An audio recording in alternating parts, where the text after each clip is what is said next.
ശല്യമൊന്നുമല്ല. ഞങ്ങൾക്ക് നല്ലതല്ലേ അച്ഛാ? അല്ല ചോദിച്ചു കഴിഞ്ഞാ അപ്പൊ എന്താ പറയുന്നേ, എനിക്കത് ഗുണമാണെങ്കിൽ കുഴപ്പമില്ല, അല്ലെങ്കിൽ ഞാൻ പറഞ്ഞേ ഞങ്ങക്ക് ദോഷമായിട്ടൊന്നുമില്ല. എന്നാ പിന്നെ കുഴപ്പമൊന്നുമില്ല. അങ്ങനെ ഇന്നത്തെ ക്ലാസ് തുടങ്ങുന്നതിന് മുമ്പ് നമ്മുടെ പരീക്ഷയുടെ പാറ്റേൺ പറഞ്ഞിട്ട് തുടങ്ങാം. പരീക്ഷയുടെ പാറ്റേൺ എന്ന് പറയുന്നത് 1 മാർക്കിന്റെ 10 എണ്ണം. 1 മാർക്കിന്റെ 10 എണ്ണം എന്ന് പറയുന്നത് സെന്റൻസ് എഴുതണ്ട, എന്താണെന്ന് മാത്രം എഴുതിയാൽ മതി. വേർഡ് മാത്രമല്ല, ജസ്റ്റ് വേർഡ്, അത് പേര് ചോദിക്കണ പേര്, അല്ല വേർഡ് ചോദിക്കണ വേർഡ്, അത് മാത്രം എഴുതിയാൽ മതി. ഒറ്റ വാക്കിൽ എഴുതാന്ന് പറയത്തില്ലേ? ഇത് ഇംഗ്ലീഷില് ക്വസ്റ്റ്യൻ വേണോ അതോ മലയാളത്തിലും വേണോ? വേണ്ടത് ഞങ്ങള്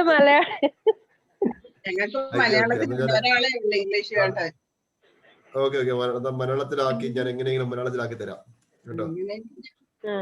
പിന്നെ ഉള്ളത് 5 മാർക്കിന്റെ 4 എണ്ണം. 5 മാർക്കിന്റെ 4 എണ്ണം. 5 മാർക്കിന്റെ 4 എണ്ണം. ഈ 5 മാർക്കിന്റെ എന്ന് പറയുന്നത് ഒരു 3/4 പേജ് വേണം കേട്ടോ. 3/4 പേജ് എന്ന് പറഞ്ഞാല് നിങ്ങളൊരു ഇപ്പം കൗൺസിലിംഗ് എന്താണെന്ന് ചോദിച്ചു കഴിഞ്ഞാൽ അത് കൗൺസിലിംഗിന്റെ ഡെഫിനേഷൻ എഴുതാൻ തന്നെ ഏകദേശം ഒരു 1/4 പേജ് എടുക്കും അല്ലേ? പിന്നെ കൗൺസിലിംഗ് എന്താണെന്ന്, അതിനകത്ത് എന്തെങ്കിലും കണ്ടന്റ് ഉണ്ടോ എന്നൊക്കെ എഴുതാൻ ഒരു 3/4 പേജെങ്കിലും വേണ്ടേ? 3/4 തൊട്ട് 1 പേജ് വരെ മതി, അത് കൂടുതൽ എഴുതല്ലേ കേട്ടോ. കൂടുതൽ എഴുതല്ലേ, കുറച്ച് എഴുതല്ലെന്ന് കുറച്ച് എഴുതിട്ടൊന്നും ഞാൻ പറയത്തില്ല, ഒരു പേജ് വരെ മാക്സ് എഴുതാവുള്ളൂ കേട്ടോ.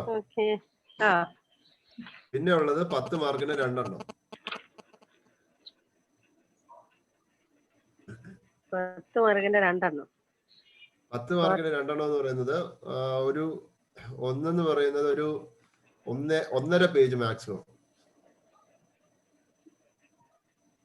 കേട്ടോ. 1.5 പേജ്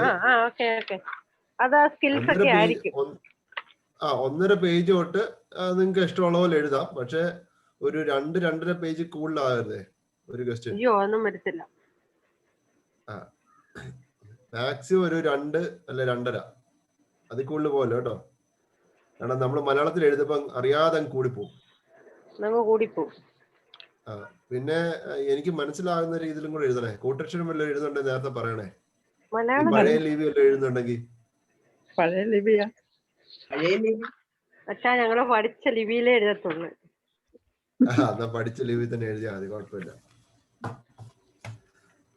പിന്നെ എഴുതുമ്പോ ഒരു കാര്യം ശ്രദ്ധിക്കണം, 5 മാർക്കിന്റെയും 10 മാർക്കിന്റെയും എഴുതുമ്പോ ഇമ്പോർട്ടന്റ് ആയിട്ടുള്ള കാര്യങ്ങൾ അണ്ടർലൈൻ ചെയ്യുവാണെങ്കിൽ പെട്ടെന്ന് മാർക്ക് കിട്ടും കേട്ടോ. പോയിന്റ് ഓരോന്നിനിടയിൽ ഓരോ വരാൻ കിട്ടാൽ മതി. പിന്നെ സ്കെച്ച് പെൻ കൊണ്ടുവന്ന് കളറിട്ട് വരയ്ക്കുകയോ അങ്ങനെ ഒന്നും ചെയ്യുന്നു വേണ്ട, ആ എഴുതുന്ന പേനയും കൊണ്ട് അണ്ടർലൈൻ ചെയ്താൽ മതി. എന്ന് പറഞ്ഞാല് പണ്ട് ഞാന് തമിഴ്നാട്ടിലായിരുന്നപ്പോ അവിടെ ഒരു കോളേജിൽ മാർക്ക് ഇടാൻ വേണ്ടി, കോളേജിൽ വാല്യുവേഷൻ പോയി ഞാൻ സെമിനാരി പഠിക്കുമ്പോ. അവിടുത്തെ സെമിനാരിയിൽ മാർക്ക് കിട്ടുന്ന പറഞ്ഞാൽ ആൾക്കാർ പോകുന്ന ഇത്രയും വലിയ സാധനം കൊണ്ടാണ് പോകുന്നത്. അത് നിറച്ചും കളർ പെൻസിലും സ്കെയിലും ഏണ്ടൊക്കെയാണ് കൊണ്ടുപോകുന്നത്. അപ്പം ആ നമ്മുടെ പേപ്പർ നോക്കിക്കഴിഞ്ഞാൽ പൂക്കളം പോലിരിക്കും, പല കളറിൽ. അപ്പം പൂക്കളം പോലിരിക്കുന്ന പേപ്പറിനാണ് ഏറ്റവും കൂടുതൽ മാർക്ക് കിട്ടുന്നത് അവിടെ. അപ്പൊ നിങ്ങൾ അങ്ങനെ വിചാരിക്കണ്ട, അങ്ങനെ പൂക്കളൊന്നും വരയ്ക്കണ്ട.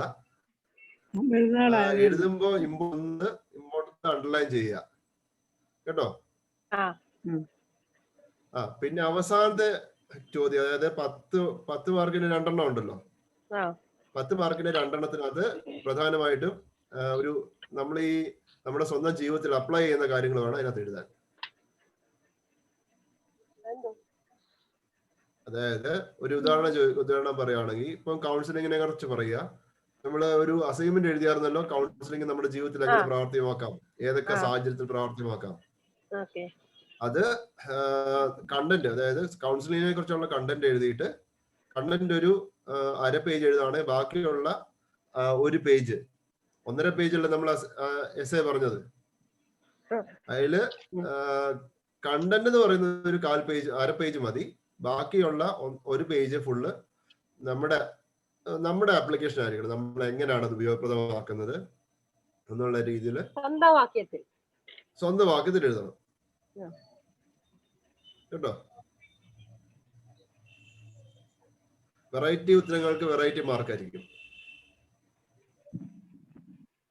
എന്നും പറഞ്ഞിട്ട് അവിടെ പോയി മീൻകറി വെക്കുന്ന കാര്യമൊന്നും വെക്കല്ലേ കേട്ടോ. ഈ ഫോണിൽ വിളിക്കാൻ പറ്റത്തില്ല. പിന്നെ ഓക്കെ, എന്തെങ്കിലും സംശയം ഉണ്ടോ ഈ കാര്യത്തില്? എന്തെങ്കിലും സംശയം ഉണ്ടോ ചോദിച്ചോ. ഒരു സംശയമില്ല. പരീക്ഷ കഴിഞ്ഞ് കിട്ടിയാ മതി. ടോട്ടൽ മാർക്ക് എത്ര? 50 എന്റെ അടുത്ത് പറഞ്ഞു. 50 മാർക്ക് ഇടാനാണ് പറഞ്ഞത്. അതുകൊണ്ട് അങ്ങനെ വെച്ചേ. അപ്പൊ 16 മാർക്ക് അല്ല, 50 മാർക്കിന്റെ 5 മാർക്കിന്റെ 4 ക്വസ്റ്റ്യൻ 20. 5 മാർക്കിന്റെ 4 അപ്പൊ 20 ആയി. 10 മാർക്കിന്റെ 2 20. പിന്നെ 10 മാർക്കിന്റെ 10. 1 മാർക്കിന്റെ 10. അങ്ങനെ എഴുതുന്നോ? ഇനി നിങ്ങളുടെ അടുത്ത് ഓപ്ഷൻ ചോദിക്കുക, ഈ ഒരു പാറ്റേൺ വേണോ അതോ 10 മാർക്കിന്റെ 5 തന്നാ മതിയോ? ഈ പാറ്റേൺ മതി.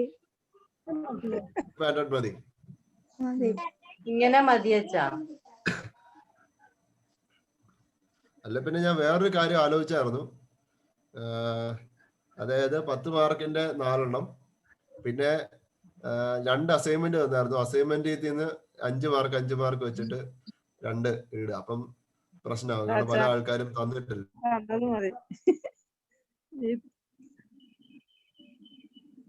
മാർക്ക് പോലെ അസൈൻമെന്റിന്റെ വെച്ചോണ്ട് മാർക്ക് ഇടാന്ന് വിചാരിച്ച ആദ്യം. പോട്ടെ, കുഴപ്പമില്ല. അപ്പം ഇത് തന്നെ പാറ്റേൺ. 1 മാർക്കിന്റെ 10, 5 മാർക്കിന്റെ 4, 10 മാർക്കിന്റെ 2. ഓക്കെ,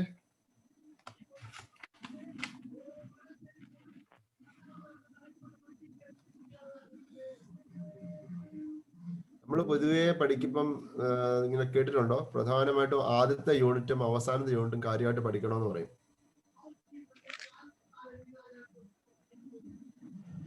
മനസ്സിലായോ?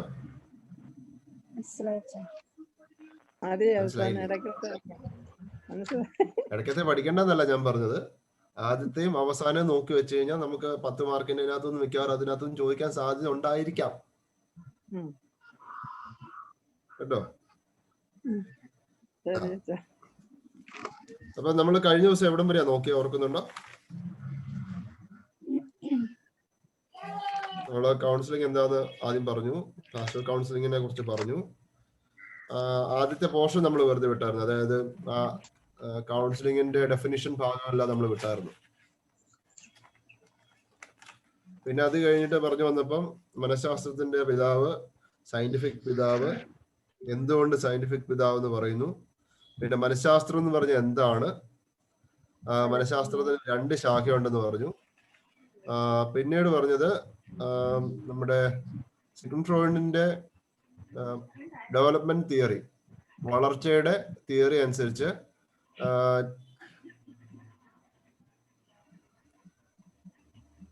പേഴ്സണാലിറ്റി, നമുക്ക് പേഴ്സണാലിറ്റി എന്ന് പറയുന്നത് 4 കാര്യങ്ങളുടെ അടിസ്ഥാനത്തിലാണെന്ന് പറഞ്ഞു. അതില് 4 കാര്യത്തിൽ ഒന്നാമത്തേത് കോൺഷ്യസ്നെസ് ആണ്. നമ്മുടെ ലെവൽ ഓഫ് കോൺഷ്യസ്നെസ് ഉണ്ട്. കോൺഷ്യസ്, സബ് കോൺഷ്യസ്, അൺകോൺഷ്യസ് കേട്ടോ. അത് കഴിഞ്ഞിട്ട് പേഴ്സണാലിറ്റി സ്ട്രക്ചർ 3 തരത്തിലുള്ള പേഴ്സണാലിറ്റി സ്ട്രക്ചർ ഉണ്ടെന്ന് പറഞ്ഞു. ഒന്നെന്തായിരുന്നു? Ego, super ego, id. Ego, super ego, id, അല്ലെങ്കിൽ ഇഡ്, ഈഗോ, സൂപ്പർ ഈഗോ. ഇതിനകത്ത് നമ്മള് ശ്രദ്ധിക്കാത്തത് ഏതാ, അല്ലെങ്കിൽ നമ്മള് അധികം ശ്രദ്ധ കൊടുക്കാത്ത, അല്ലെങ്കിൽ നമ്മുടെ ഉള്ളിൽ ഇങ്ങനെ മറിഞ്ഞിരിക്കുന്ന രീതിയിലുള്ള പേഴ്സണാലിറ്റി ഏതാ? ഇഡ്. ഓക്കെ. അപ്പം നമുക്ക് കുറച്ചറിയാം, വെളിയിലുള്ള ആൾക്കാർക്കും കുറച്ചറിയാവുന്നത് ഏതാ? നമുക്കും അറിയാം, വെളിയിലുള്ളവർക്കും ആ ഒരു പ്രത്യേകത ക്ലിയർ ആയിട്ട് അറിയാം. അതേതാ?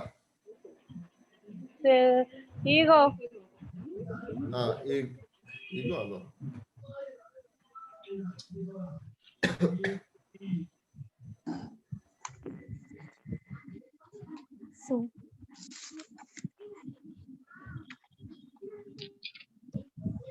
നോട്ടൊക്കെ നിങ്ങൾക്ക് കാണാമായിരുന്നോ?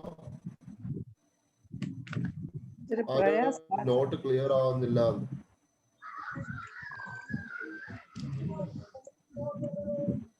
ശരി, വ്യക്തമല്ല അച്ഛൻ.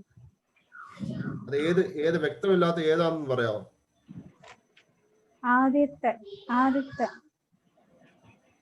ആദ്യത്തേത് വ്യക്തമല്ലാത്തത്, ആദ്യത്തേതെന്ന് പറയുന്നത് ആ പുസ്തകം അങ്ങനത്തേതാ. അത് റോബർട്ട് ജെ ബാരൻ എന്ന് പറയുന്ന ഒരു പഴയ പുസ്തകമാണ്. അതുകൊണ്ടാണ് അത്രയും ക്ലാരിറ്റി ഇല്ലാത്തത്.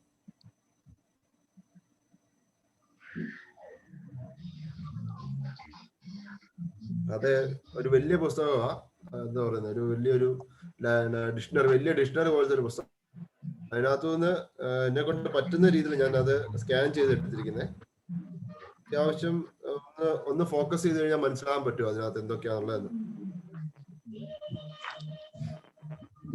ഞാൻ ചോദിച്ചത് നമുക്ക് എന്തുവാ, നമുക്ക് കുറച്ചറിയാവുന്നതും ബാക്കിയുള്ളവർക്ക് കുറച്ചറിയാവുന്നതും മറ്റുള്ള പേഴ്സണാലിറ്റി സ്ട്രക്ചർ ഏതാ?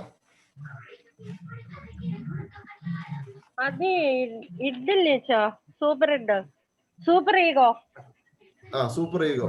ഞാൻ പറഞ്ഞല്ലോ, ഇത് ഈഗോ എന്ന് പറഞ്ഞാൽ മറിഞ്ഞിരിക്കുന്നത്. സൂപ്പർ ഈഗോ എന്ന് പറയുന്നത് കുറച്ച് അറിയാവുന്നതും മറ്റുള്ളവർക്ക് അറിയാവുന്നതായിട്ടുള്ള ഭാഗമാണ് സൂപ്പർ ഈഗോ.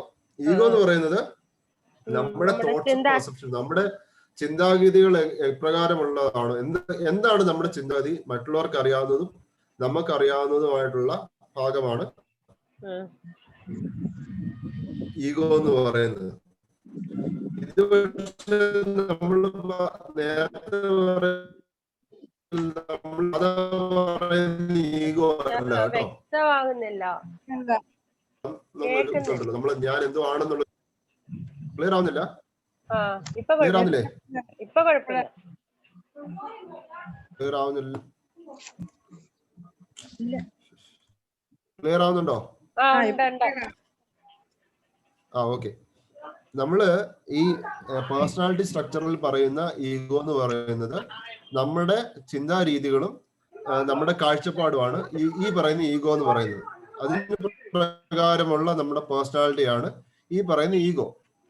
പക്ഷേ ശരിക്കുമുള്ള ഈഗോ നമ്മൾ എവിടെ പഠിച്ചത്? ഈഗോട്ടിസ്റ്റിക് എന്ന് പറഞ്ഞാൽ ഓർക്കുന്നുണ്ടോ?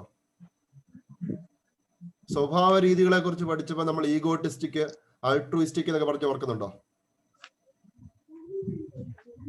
ഇത് മറന്നുപോയോ? അന്തർമുഖര്, ബഹിർമുഖര് എന്നൊക്കെ പറഞ്ഞ് ഓർക്കുന്നുണ്ടോ? ഹലോ, കേക്കാവോ?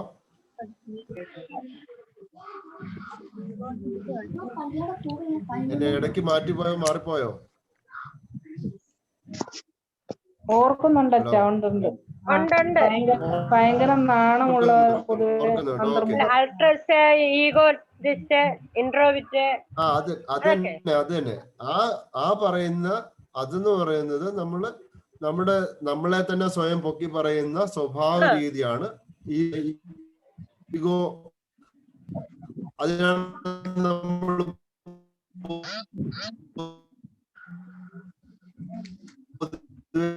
പല സ്ട്രക്ചറിനകത്ത് പറയുന്ന ഈഗോ എന്ന് പറയുന്നത് നമ്മുടെ ചിന്താരീതി, നമ്മുടെ പെർസെപ്ഷൻ, നമ്മൾ മറ്റുള്ളവരെ കുറിച്ച് കാണുന്ന രീതി, നമ്മുടെ ഒരു പ്രത്യേകത, നമ്മുടെ എങ്ങനെ മറ്റുള്ള കാര്യങ്ങളെ വീക്ഷിക്കുന്നു എന്നുള്ളതാണ് ആ ഈഗോ കൊണ്ട് ഉദ്ദേശിക്കുന്നത് കേട്ടോ.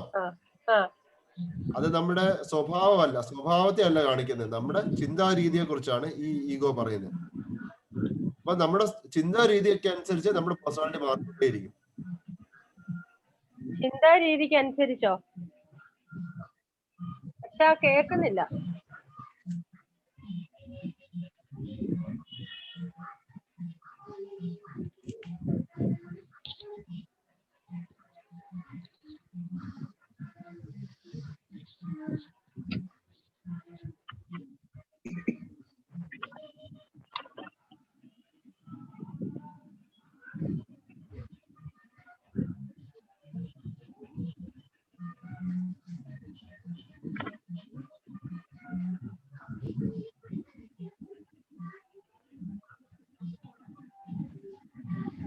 എല്ലാം കേൾക്കാവോ? ഇപ്പൊ കേൾക്കാം. നെറ്റിന് പ്രശ്നമാണോ? അപ്പം നമ്മൾ ഈ പേഴ്സണാലിറ്റി സ്ട്രക്ചർ 3 രീതികളുണ്ടെന്ന് പറഞ്ഞു. അതിനകത്ത് ego, id, super ego, ego അങ്ങനെയുള്ള 3 സ്ട്രക്ചറാണ് ഉള്ളത്. അത് കഴിഞ്ഞിട്ട് ഞാൻ പറഞ്ഞായിരുന്നു പല പ്രശ്നങ്ങൾ നമുക്ക് വരുമ്പോ അതിനെ തരണം ചെയ്യാൻ വേണ്ടി നമ്മൾ പല കാര്യങ്ങൾ ഉപയോഗിക്കും, പല ഡിഫൻസ് മെക്കാനിസം ഉപയോഗിക്കും. ഡിഫൻസ് മെക്കാനിസം എന്തൊക്കെയാണെന്നുള്ളത് ഞാൻ പറഞ്ഞായിരുന്നല്ലോ. എന്തൊക്കെയായിരുന്നു? Regression, projection, libido. Projection, libido. Libido അല്ല. നിങ്ങൾ എപ്പോഴും ഈ അമ്മാമ എപ്പോഴും ലിബിഡോ പറയുന്നത്? ലിബിഡോ അങ്ങനെ അതിനകത്തൊരു സാധനം അല്ല. കഴിഞ്ഞ തവണയും ഒരു ലിബിഡോ എന്ന് പറയുന്ന സാധനം ഞാൻ കഴിഞ്ഞ തവണയും പറഞ്ഞപ്പോൾ ഞാൻ പറയും ലിബിഡോ അതല്ല സാധനം. അത് ഞാനല്ല പറഞ്ഞത്. അതായത് ഡിഫൻസ് പറയുന്ന ഡിഫൻസ് മെക്കാനിസം, ഡിസ്പ്ലേസ്മെന്റ്, ഇത്രയും സാധനങ്ങളാണ് ഡിഫൻസ് മെക്കാനിസം ഉള്ളത്. അതായത് ഒരു പ്രശ്നം വന്നാൽ അതിനെ തരണം ചെയ്യാൻ എടുക്കുന്ന പല മെക്കാനിസം. പിന്നെ അടുത്ത സ്റ്റേജിലാണ് psychosexual development of stages എന്ന് പറയുന്നത്. അതായത് സൈക്കോ സെക്ഷൽ എന്ന് പറഞ്ഞാൽ നമ്മുടെ മാനസികവും വൈകാരികപരമായിട്ടുള്ള നമ്മുടെ വളർച്ച പല സ്റ്റേജസ് കൂടെ ഉണ്ടാകുന്നു. അതില് സിഗ്മണ്ട് ഫ്രോയിഡ് പറഞ്ഞിരിക്കുന്ന സൈക്കോ സെക്ഷൽ സ്റ്റേജസിനകത്ത് 5 സ്റ്റേജസ് ആണ് ഉള്ളത്. എന്തൊക്കെയായിരുന്നു? Oral stage, anal stage, phallic stage, latency stage, genital stage. അപ്പം ഈ സ്റ്റേജസിനകത്ത് പറയുന്ന ഒരു കാര്യമാണ് ലിബിഡോ എന്ന് പറയുന്നത്. അതായത് ഒരു മനുഷ്യന്, ഒരു മനുഷ്യ കുഞ്ഞിന് ഓരോ സ്റ്റേജസിലും അവരുടെ വികാരം പ്രകടിപ്പിക്കാൻ പല മെത്തേഡ്സ് ഉണ്ട്. അപ്പം ആ പ്രകടിപ്പിക്കുന്ന വികാരത്തെ ആണ് ലിബിഡോ എന്ന് പറയുന്നത്.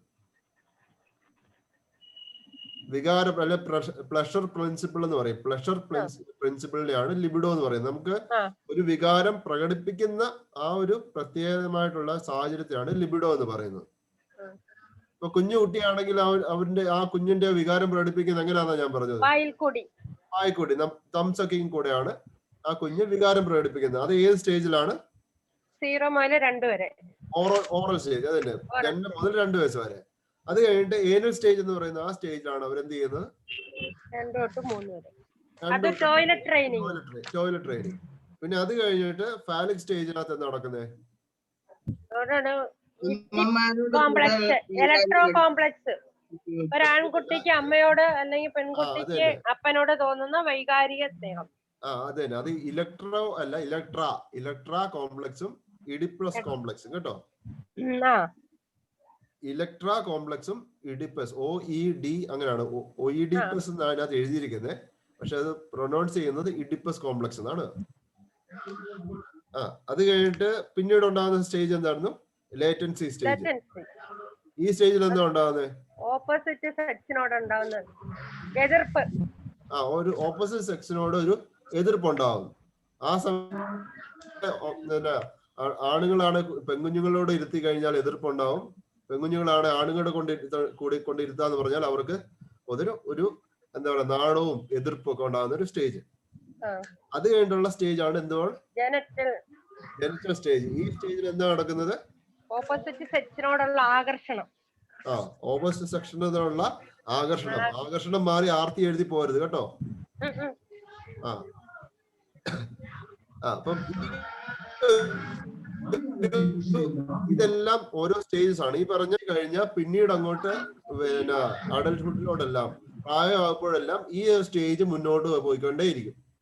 അപ്പൊ ഈ ഒരു സ്റ്റേജസിന്റെ ഇടയ്ക്ക് ഏതെങ്കിലും ഒരു സ്റ്റേജിൽ ഒരു എന്താ പറയുന്നത്, ഒരു പ്രശ്നം ഉണ്ടായാൽ ഇതിനെ എന്താ പറയുന്നത്? ഒരു വളർച്ച മുരടിപ്പ് ഉണ്ടായാൽ അതിനെ എന്താ പറയുന്നത്?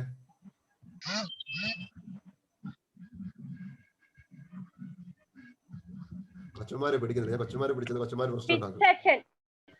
ഫിക്സേഷൻ. അത് തന്നെ ഫിക്സേഷൻ. അപ്പം ഇതിനകത്ത് നമ്മൾ മനസ്സിലാക്കേണ്ട കാര്യങ്ങളാണ്. ഒന്ന്, ലിബിഡോ എന്ന് പറയുന്നതാണ് അവരുടെ വികാരം പ്രകടിപ്പിക്കുന്ന ആ ഒരു പ്രക്രിയയാണ് ലിബിഡോ എന്ന് പറയുന്നത്. ഇവർക്ക് ഈ പറയുന്ന ഓരോ സ്റ്റേജസിൽ എന്തെങ്കിലും പ്രശ്നം ഉണ്ടായി കഴിഞ്ഞാൽ പിന്നീടുള്ള സ്റ്റേജസിൽ അവർ പലവിധമായിട്ടുള്ള പ്രശ്നങ്ങൾ കാണിക്കും. ആ വളർച്ച മുരടിപ്പിനെ പറയുന്നതാണ് എന്ത്? ഫിക്സേഷൻ. പിന്നെ ഈ പറഞ്ഞ സ്റ്റേജസ് എല്ലാം ഒരൊറ്റ കാര്യത്തിലാണ് നിലനിൽക്കുന്നത്, പ്ലഷർ പ്രിൻസിപ്പിൾ കേട്ടോ. ഓരോ സ്റ്റേജസിലും പ്രധാന പ്രിൻസിപ്പിൾ എന്ന് പറയുന്നത് പ്ലഷർ ആണ്. വികാരം പ്രകടിപ്പിക്കലാണ് ഇതിനകത്തെ മെയിൻ പ്രിൻസിപ്പിൾ എന്ന് പറയുന്നത്. അതായത് സിഗ്മണ്ട് ഫ്രോയിഡ് പറയുന്നത് മാനസിക ശാരീരിക വളർച്ച ഒരു മനുഷ്യനിൽ ഉണ്ടാകുന്നെങ്കിൽ അത് എന്തിനെ ആശ്രയിച്ചിരിക്കുന്നു? ആ ഒരാൾ അല്ലെ കുഞ്ഞ് അല്ലെങ്കിൽ വളർന്നു വരുന്ന ആള് എങ്ങനെ അവരുടെ വികാരം പ്രകടിപ്പിക്കുന്നു. ആ വികാരം പ്രകടിപ്പിക്കുമ്പോൾ അവർക്കുണ്ടാകുന്ന സന്തോഷം, അവർക്കുണ്ടാകുന്ന മാനസിക ശാരീരിക പൂർത്തി, ഇതിന്റെയൊക്കെ അടിസ്ഥാനത്തിലാണ് വളർച്ച ഉണ്ടാകുന്നത് എന്നാണ് സിഗ്മണ്ട് ഫ്രോയിഡ് പറയുന്നത്. നിങ്ങൾ ആ നോട്ട് വായിച്ചപ്പോൾ ചില മിക്കവാറും മനസ്സിലായിട്ടുണ്ടാവണം. ഓക്കെ, അടുത്തത്. അപ്പൊ നമ്മള് പേഴ്സണാലിറ്റി ഡെവലപ്മെന്റിന്റെ 4 ഭാഗങ്ങൾ കഴിഞ്ഞു. അത് കഴിഞ്ഞിട്ടുള്ള ഭാഗമാണ് മനുഷ്യന്റെ പേഴ്സണാലിറ്റി മനസ്സിലാക്കുന്ന ഭാഗം. അതായത് സ്വഭാവം, ടെമ്പറമെന്റ് എന്നുള്ളതിനെ കുറിച്ച് നമ്മൾ പറഞ്ഞു. Temperament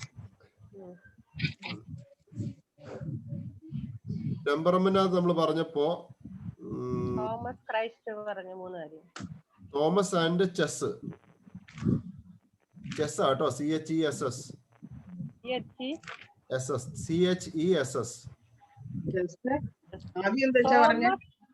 Thomas and chess 1989. Thomas and chess ഏതാ? അതിന്റെ AND തോമസും ചെസ്സും കൂടെ ചേർന്നാ പറഞ്ഞത്. തോമസ് ആൻഡ് ചെസ് പറഞ്ഞിരിക്കുന്നത് 1989 പറഞ്ഞു. 3 രീതിയിലുള്ള സ്വഭാവ രീതികളുണ്ട് കുഞ്ഞു ഇൻഫൻസില്. 3 രീതിയിലുള്ള സ്വഭാവ രീതികളുണ്ട്. ഏതൊക്കെയാണ്? Easy child, difficult child, slow to warm up child. അത് കഴിഞ്ഞിട്ട് ഇതൊക്കെ എന്തൊക്കെയാണെന്ന് ഞാൻ ചോദിക്കുന്നില്ല. ഇതൊക്കെ ഈ 1 മാർക്കിലൊക്കെ ചോദിക്കാൻ ചാൻസ് ഉള്ള ചോദ്യങ്ങളാ കേട്ടോ. പിന്നെ അത് കഴിഞ്ഞിട്ട് ഞാൻ ചോദിച്ചത് ഏതൊക്കെ രീതിയിലുള്ള പേഴ്സണാലിറ്റി മാർക്കുകളാണ് അല്ലെ നമുക്കുണ്ടാകുന്നത്, സ്വഭാവ രീതികൾ ഏതൊക്കെയായിരുന്നു? 4 സ്വഭാവ രീതികൾ നമുക്കുണ്ടാവും ഒരു മനുഷ്യനുണ്ട്.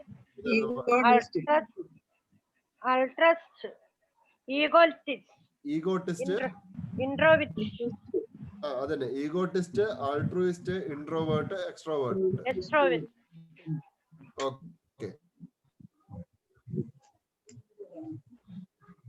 പിന്നെ അത് കഴിഞ്ഞിട്ട് നമ്മൾ എന്താ നോക്കിയേ? സാമൂഹികപരമായിട്ടുള്ള മാനസിക സാമൂഹിക ഡെവലപ്മെന്റ്, വളർച്ച ഉണ്ടാകുന്നതിനെ കുറിച്ച് നമ്മൾ നോക്കിയേ. ഈ മാനസിക സാമൂഹിക വളർച്ച ഉണ്ടാകുന്നതിന് ഒരു മനുഷ്യന്റെ മാനസിക സാമൂഹിക വളർച്ച ഉണ്ടാകുന്ന പ്രധാന ഘടകങ്ങൾ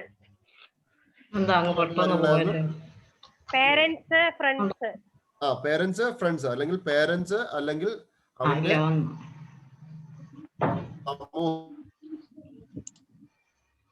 അത് കേൾക്കുന്നില്ലല്ലോ കേട്ടോ. ഫ്രണ്ട്സ് എന്ന് പറയുന്നത് പേരന്റ്സ് 1, 2 എന്ന് പറയുന്നത് ഫ്രണ്ട്സ് ആണ് പറഞ്ഞത്, ഫ്രണ്ട്സ് ഓർ സൊസൈറ്റി.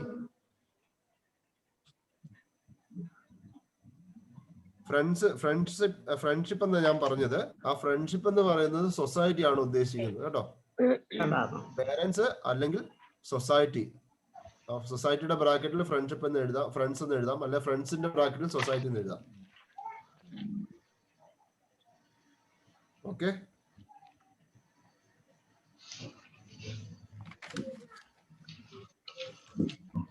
വളർത്തപ്പെടുന്ന പിന്നെ അത് കഴിഞ്ഞിട്ട് നമ്മള് സോഷ്യൽ ഡെവലപ്മെന്റിനെ കുറിച്ച് പറഞ്ഞിട്ട് സാമൂഹികമായിട്ടുള്ള വളർച്ചയെ കുറിച്ച് പറയുമ്പോൾ എറിക് എറിക്സൺ എന്ന് പറഞ്ഞ ആളാണ് അതിനെക്കുറിച്ച് പറഞ്ഞിരിക്കുന്നത്. സോഷ്യൽ ഡെവലപ്മെന്റിനെ കുറിച്ച് തിയറി പറഞ്ഞിരിക്കുന്നത് എറിക് എറിക്സൺ ആണ്.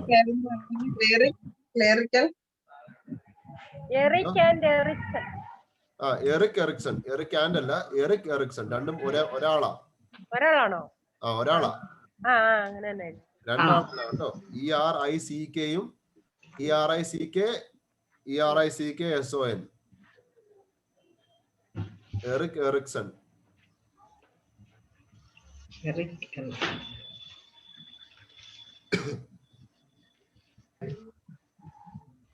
എറിക് എറിക്സൺ പറയുന്നത് നമുക്ക് സാമൂഹികപരമായിട്ടുള്ള വളർച്ച ഉണ്ടാവണമെങ്കിൽ പല സ്റ്റേജസിൽ കൂടെ നമ്മൾ കടന്നു പോകുമ്പോൾ നമുക്ക് പലവിധമായിട്ടുള്ള സാമൂഹിക വളർച്ച ഉണ്ടാവും എന്നാണ് എറിക് എറിക്സൺ പറയുന്നത്.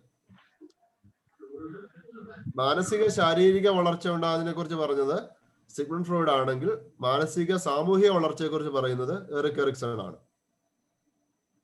കേട്ടോ, ഈ 2 തിയറിയെ കുറിച്ച് മാത്രമേ ഞാൻ നിങ്ങളെ പഠിപ്പിച്ചിട്ടുള്ളൂ. വേറെ ഒത്തിരി തിയറീസ് ഉണ്ട്. ഈ 2 തിയറീസ് ഓർത്തിരിക്കണം. ഒന്ന് മാനസിക ശാരീരിക വളർച്ച, ഒന്ന് മാനസിക സാമൂഹിക വളർച്ച. കേട്ടോ, മാനസിക ശാരീരിക വളർച്ചയെ കുറിച്ച് ആരാ പറയുന്നത്? മാനസിക ശാരീരിക വളർച്ചയെ കുറിച്ച് ആരാ പറയുന്നത്? Sigmund Freud. സിഗ്മണ്ട് ഫ്രോയിഡ്, അത് തന്നെ. മാനസിക സാമൂഹിക വളർച്ചയെ കുറിച്ച് പറയുന്നതാണ് എറിക് എറിക്സൺ. ഇത് തമ്മിലുള്ള വ്യത്യാസം മാനസിക ശാരീരിക വളർച്ചയിൽ വരുമ്പോ സിഗ്മണ്ട് ഫ്രോയിഡ് പറയുന്നത് എന്ത് പ്രിൻസിപ്പിളിനെ ആശ്രയിച്ചിരിക്കുന്നു? Pleasure principle. പ്ലഷർ പ്രിൻസിപ്പിളിനെ ആശ്രയിച്ചിരിക്കുന്നു. അപ്പം പ്ലഷർ പ്രിൻസിപ്പിൾ എന്ന് പറയുന്നത് ഓരോ സ്റ്റേജിലും ഓരോ രീതിയിലുള്ള പ്ലഷർ ഉണ്ട്. എറിക് എറിക്സന്റെ സാഹചര്യത്തിൽ വരുമ്പം എറിക് എറിക്സൺ പറയുന്നത് അവിടെ വളർച്ച ഉണ്ടാകുന്ന സമൂഹത്തോടുള്ള ബന്ധത്തിലാണ്. അതായത് 8 സ്റ്റേജസ് ഉണ്ടല്ലോ അല്ലെ? ഓർക്കുന്നുണ്ടോ 8 സ്റ്റേജ്? 8 സ്റ്റേജിലും അവരുടെ ഇമ്മീഡിയറ്റ് ആയിട്ടുള്ള സമൂഹം അല്ലെങ്കിൽ അവരുടെ ഏറ്റവും അടുത്ത സമൂഹത്തോട് ചേർന്നാണ് അവർക്ക് വളർച്ച ഉണ്ടാകുന്നത് എന്നാണ് എറിക് എറിക്സൺ പറയുന്നത്. ആദ്യത്തെ സ്റ്റേജില് ഉണ്ടാകുന്ന അവസ്ഥയാണ് ട്രസ്റ്റ് എന്ന് പറയുന്നത് അല്ലെ? ഓർക്കുന്നുണ്ടോ? ട്രസ്റ്റ് വേഴ്സസ് മിസ്ട്രസ്റ്റ് എന്നാ പറഞ്ഞത്. അതാണ് അതിനകത്ത് ഉണ്ടാകുന്ന ഒരു ജനനം മുതൽ 1 വയസ്സ് വരെയുള്ള സമയം. ഓർക്കുന്നുണ്ടോ? വിശ്വാസവും അവിശ്വാസവും. വിശ്വാസവും അവിശ്വാസവും. അത് അവർക്ക് വിശ്വാസം ഉണ്ടാകുന്ന ആരിൽ നിന്നാണ് ഞാൻ പറഞ്ഞത്? കുഞ്ഞിന് വേണ്ടുന്ന കാര്യങ്ങൾ ചെയ്തു കൊടുക്കാൻ കഴിഞ്ഞാൽ വിശ്വാസം. കുഞ്ഞിന് വേണ്ട കാര്യങ്ങൾ ചെയ്തു കൊടുക്കാൻ പറ്റിയാൽ ഈ ഒരു വിശ്വാസം അല്ല അവിശ്വാസം ഉണ്ടാവും അല്ലെ? ചെയ്തു കൊടുക്കാൻ പറ്റിയാൽ അവിശ്വാസം ഉണ്ടാവും. പറ്റിയില്ല അല്ലെ അവർക്കത് നേടാൻ കഴിഞ്ഞു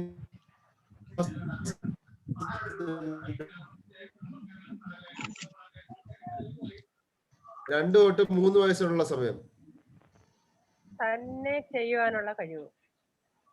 തന്നെ ചെയ്യാനുള്ള കഴിവ് അല്ലെങ്കിൽ അവർക്ക് എന്താ ഉണ്ടാകുന്നത്? നാണം ഉണ്ടാകുന്ന, അവർക്കൊരു മടി അല്ല നാണം ഉണ്ടാകുന്ന അവസ്ഥ ഉണ്ടാവും. അതല്ലേ autonomy and shame. Autonomy and shame അതിപ്പോ മലയാളീകരിച്ച് പറഞ്ഞപ്പോ അങ്ങനെ പറഞ്ഞതേ ഉള്ളൂ. Autonomy and shame. മൂന്നാമത്തെ എന്തായിരുന്നു? Individuality versus guilt. അവരോട് താല്പര്യം കൊടുത്താൽ അവർ പല കാര്യങ്ങൾ ചെയ്യുന്നത് അവർക്ക് നമ്മൾ പ്രത്യേക താല്പര്യം കൊടുത്താൽ പുതിയ കാര്യങ്ങൾ ചെയ്യാനുള്ള ടെൻഡൻസി ഉണ്ടാവും. കുഞ്ഞുങ്ങളെ നമ്മൾ സപ്പോർട്ട് ചെയ്യുക. പുതിയ കാര്യങ്ങൾ ചെയ്യും. മനസ്സിലായോ? അതിന്റെ ഇംഗ്ലീഷ് ആ വാക്കിന്റെ ഇംഗ്ലീഷ് ഒന്ന് പറഞ്ഞേ. അതിന്റെ ഇംഗ്ലീഷ് മൂന്നാമത്തെ. ഇനിഷ്യേറ്റീവ്.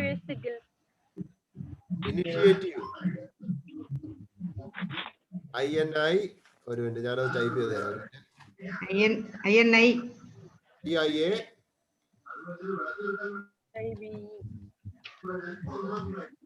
ഞാൻ ഇട്ടിട്ടുണ്ട്.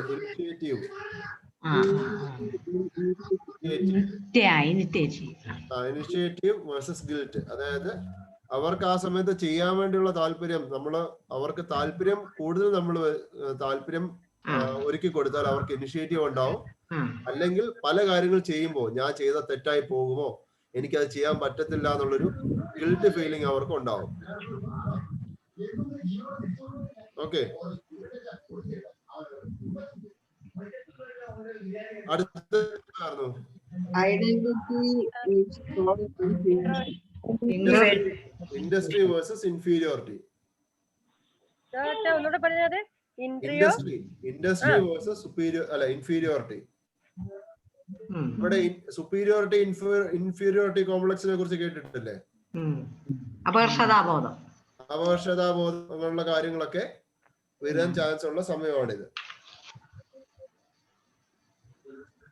അതായത് അവർ ചെയ്യുന്നതിനോട് അവരുടെ ഇമ്മീഡിയറ്റ് സർക്കിൾ, അതായത് പേരൻസോ സമൂഹമോ അവരെ ഒത്തിരി സപ്പോർട്ട് ചെയ്യുന്നില്ല എങ്കിൽ അവർക്ക് പല കാര്യങ്ങളിലും വളർന്നു പോയി എന്ന തോന്നൽ എനിക്ക് അത് ചെയ്യാൻ പറ്റുമെന്ന്, അല്ലെങ്കിൽ ഒന്നും അല്ല എനിക്കൊന്നും കഴിവില്ല.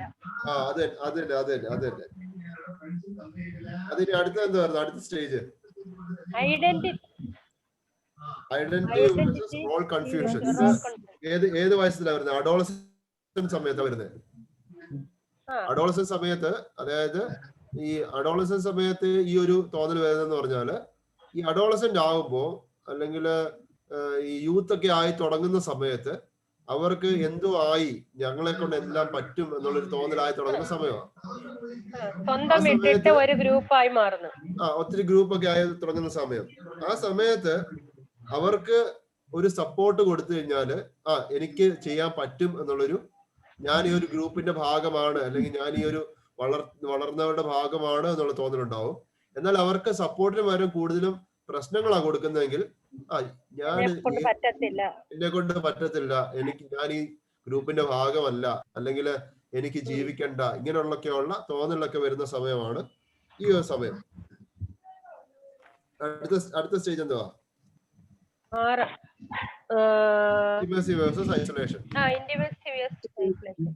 ഇതാണ് ഏർലി അഡൽട്ട്ഹുഡ്. ഏർലി അഡൽട്ട്ഹുഡ് എന്ന് പറഞ്ഞു കഴിഞ്ഞാല് നമ്മള് ഈ കല്യാണത്തിനൊക്കെ ആയിട്ട് ഒരുങ്ങുന്ന സമയമാണ് ഈ സമയം, ഇന്റിമസി വേഴ്സസ് ഐസൊലേഷൻ എന്ന് പറയുന്നത്. ഈ ഒരു സമയത്ത്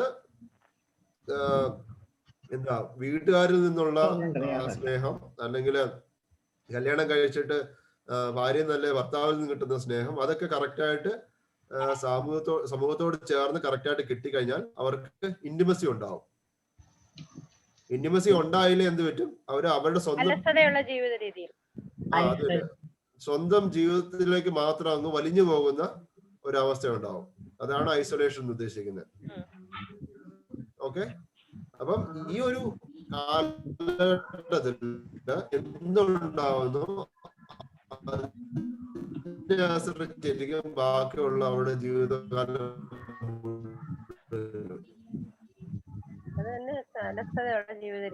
മനസ്സിലായോ? അതായത് കുടുംബത്തിൽ ഒരു വഴക്കാണ് ഉണ്ടാകുന്നതെങ്കിൽ, ഹലോ കേക്കാവോ? നിങ്ങൾ സ്റ്റക്ക് ആയിരിക്കുന്നത്.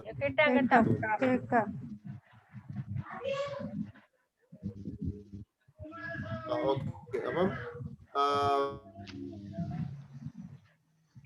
ഇന്റിമസി, ഐസൊലേഷൻ, അബ്സോർപ്ഷൻ പറഞ്ഞു, ഇന്റഗ്രിറ്റി ആൻഡ് ഡിസ്പെയർ.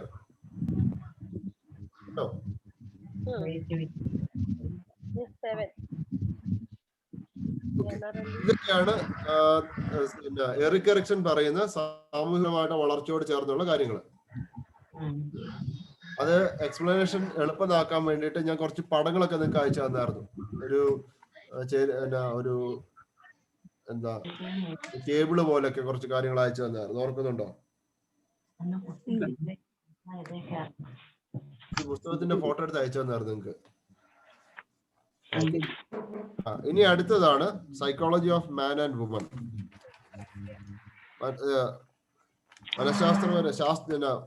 മാനസികപരമായിട്ടുള്ള മാനസിക ശാരീരികപരമായിട്ടുള്ള വ്യത്യാസങ്ങൾ, ഒരു പുരുഷനായാലും സ്ത്രീ ആയാലും ഉണ്ടാകുന്ന വ്യത്യാസങ്ങളെ കുറിച്ചാണ് പറഞ്ഞത്. അത് ഞാൻ അസൈൻമെന്റാ തന്നത്, ഓർക്കുന്നുണ്ടോ? അതിനകത്താണ് നമ്മൾ പറഞ്ഞത് എന്താ, കുഞ്ഞുങ്ങളാണ് ചൈൽഡ് പ്ലേയിൽ കുഞ്ഞുങ്ങൾക്ക്, ആണുങ്ങൾക്കാണെങ്കിൽ പെണ്ണുങ്ങൾക്കാണെങ്കിലും കുഞ്ഞു പിള്ളേർക്ക് അവരുടേതായിട്ടുള്ള ടോയ്, പിന്നെ ഇതിനോടെല്ലാം ബന്ധപ്പെട്ടിരിക്കുന്ന ഏറ്റവും പ്രശ്നമാണ്, ഏറ്റവും വലിയ കാര്യമാണ് കൾച്ചർ എന്ന് പറയുന്നത്. ക്ലിയർ ആവുന്നില്ല.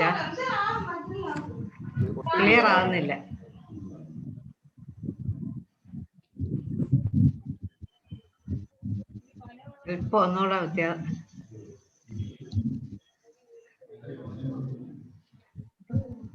ക്ലിയർ ആവുന്നില്ല? ആ നീ പോയോ? ഇത്രയും താമസം എന്താ ഉണ്ണാൻ? ഏതാ? ഇത് താമസിച്ചത് ഉണ്ണാൻ. മസ്മി എന്തോ പറഞ്ഞു എനിക്ക് കണ്ടോ? കുഴപ്പമില്ല. അച്ഛനെ മ്യൂട്ട് ചെയ്തേക്കോ. മ്യൂട്ട് ചെയ്തേക്കാനോ?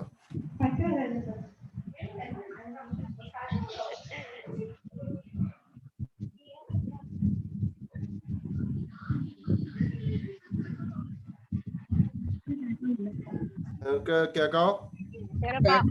കേക്കാം. ഓക്കെ.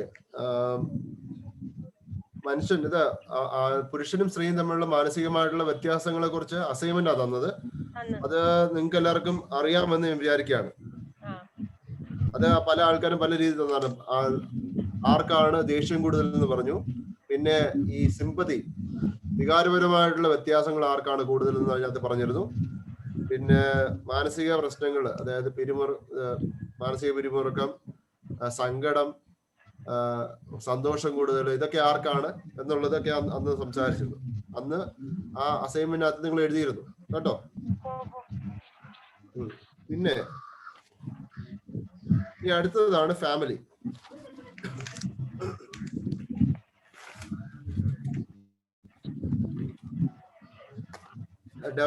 ഫാമിലി റിലേഷൻഷിപ്പ് ആണ് ആദ്യം അടുത്ത നമ്മുടെ യൂണിറ്റ് എന്ന് പറയുന്നത്.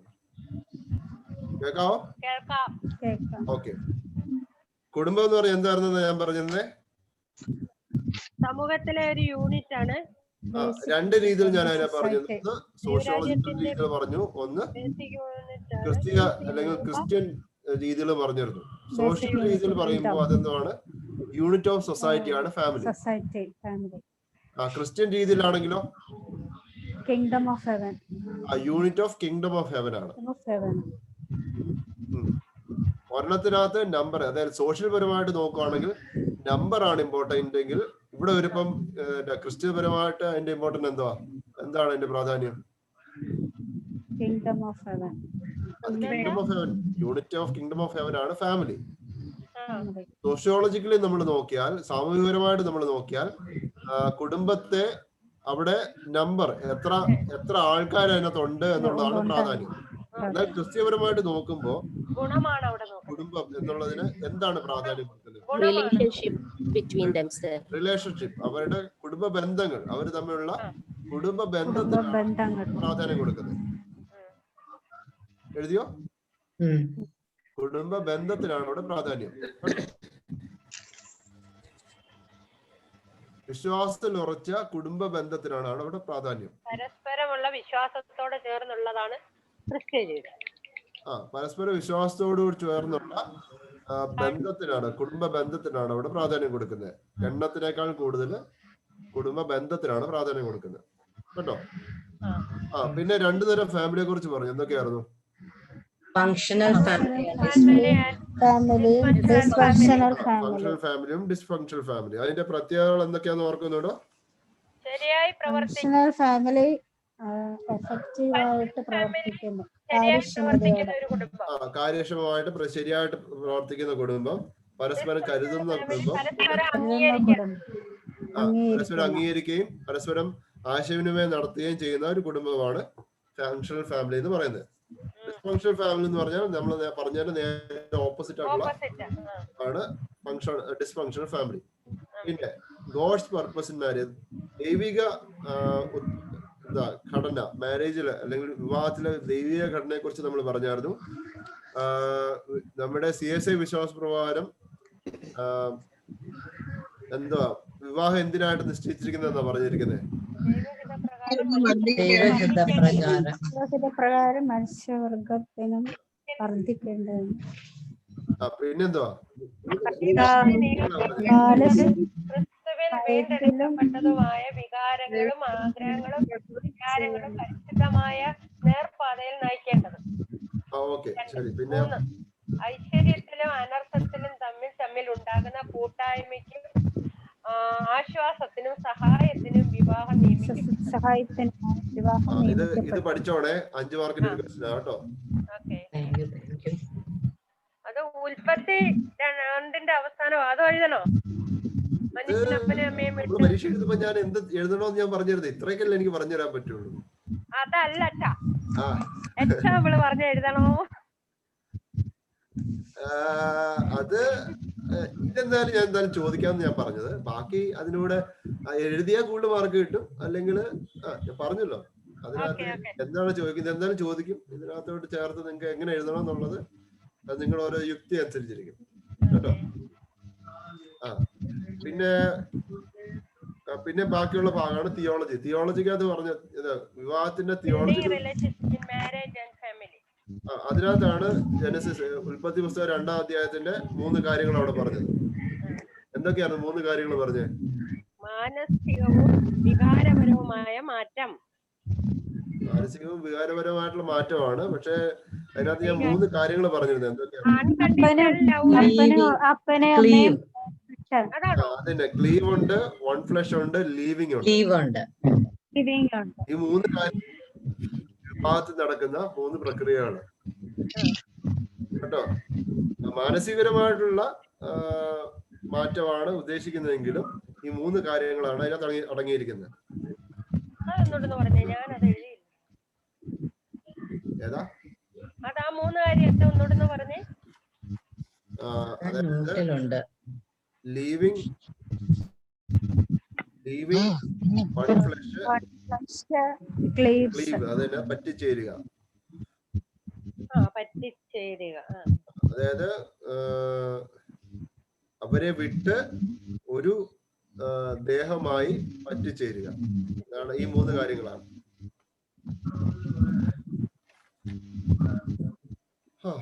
പിന്നെ ബിൽഡിംഗ് റിലേഷൻഷിപ്പ് ഇൻ മാരേജ്.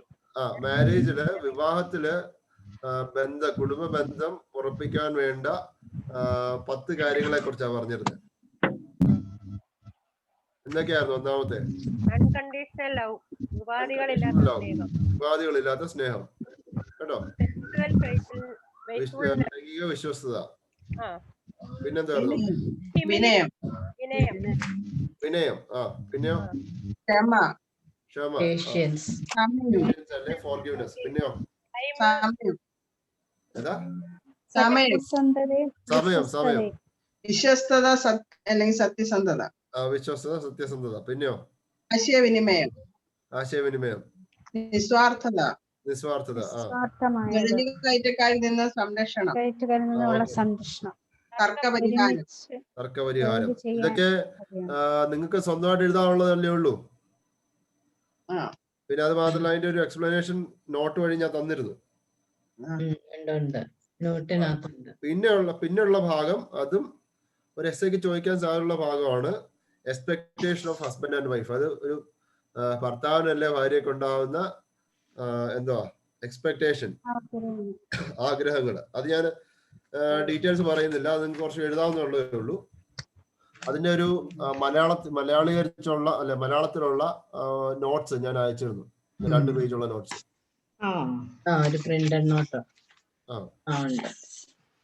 അതുകൊണ്ട് നമ്മുടെ ആ യൂണിറ്റ് കഴിയുക കേട്ടോ. പിന്നെ ഉള്ളത് കൗൺസിലിംഗ് ആണ്. അടുത്ത യൂണിറ്റ് എന്ന് പറഞ്ഞാൽ കൗൺസിലിംഗ് ആണ്. കൗൺസിലിംഗ് 2 രീതിയിലുള്ള കൗൺസിലിംഗ് ഉണ്ട്. കൗൺസിലിംഗിന്റെ എന്താണ് കൗൺസിലിംഗ് എന്ന് പറഞ്ഞാൽ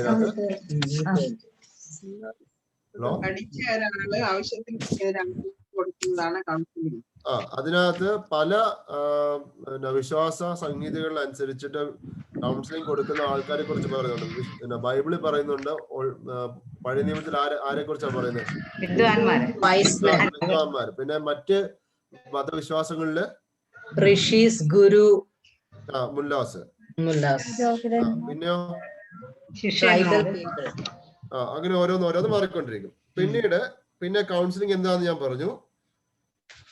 അതിനെ കുറിച്ച് ഡീറ്റെയിൽസ് അതിനകത്ത് കിടപ്പുണ്ട്. പിന്നെ എന്തുവാ 2 തരം കൗൺസിലിംഗിനെ കുറിച്ച് പറഞ്ഞു അല്ലെ?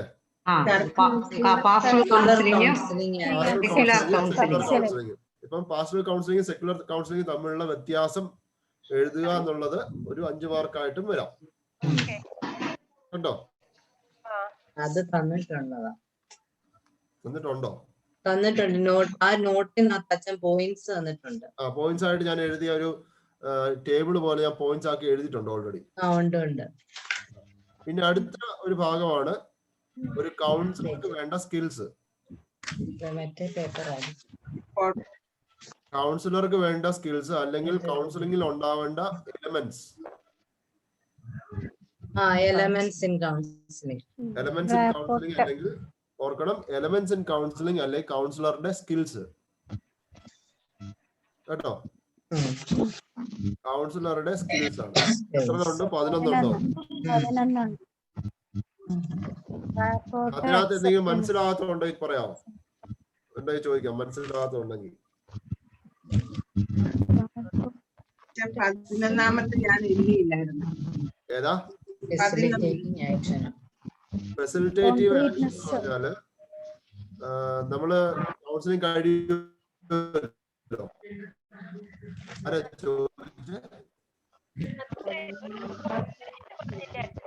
ഫെസിലിറ്റി ആക്ഷൻ 10ാമത്തെ അല്ലേ? അല്ല, അതിനകത്ത് 11ാമത്തെ ആയിട്ടുണ്ട്. നമ്മൾ അന്ന് ആദ്യമായിട്ട് 6ാമത്തെ ആയിട്ട് പറഞ്ഞു. 6ാമത്തത് 6ാമത്തെ എന്നാ 11ാമത്തെ ആയിട്ട് പറഞ്ഞു. അപ്പം 6ാമത്തെ ആണോ വേണ്ടത്? 11 ഈ 11 എന്ന് പറഞ്ഞ സാധനമാണോ വേണ്ടത്? കോൺക്രീറ്റ്നെസ് എന്ന് പറഞ്ഞതാണോ വേണ്ടത്?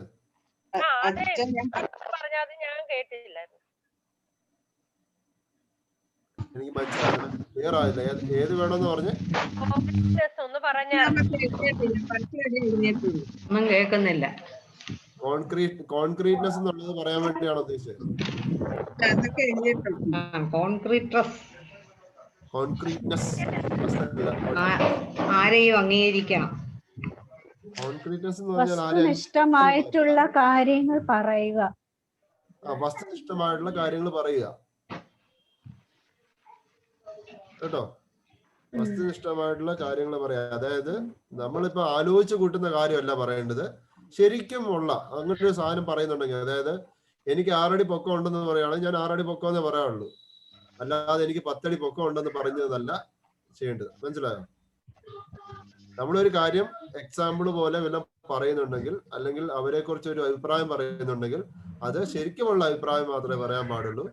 നമ്മുടെ മറ്റേ ചിന്തിച്ചു കൂട്ടിയ ഒരു അഭിപ്രായമോ അല്ലെങ്കിൽ ഒരു ചിന്തയോ അവിടെ മുന്നിൽ വെക്കാൻ പാടില്ല, കൗൺസിലറുടെ ഫ്രണ്ടിൽ വെക്കാൻ പാടില്ല. അതാണ് കോൺക്രീറ്റ്നെസ് കൊണ്ട് ഉദ്ദേശിക്കുന്നത്. അപ്പം കോൺക്രീറ്റ്നെസ്സും ജെനുവിൻനെസ്സും തമ്മിലുള്ള വ്യത്യാസം എന്താ?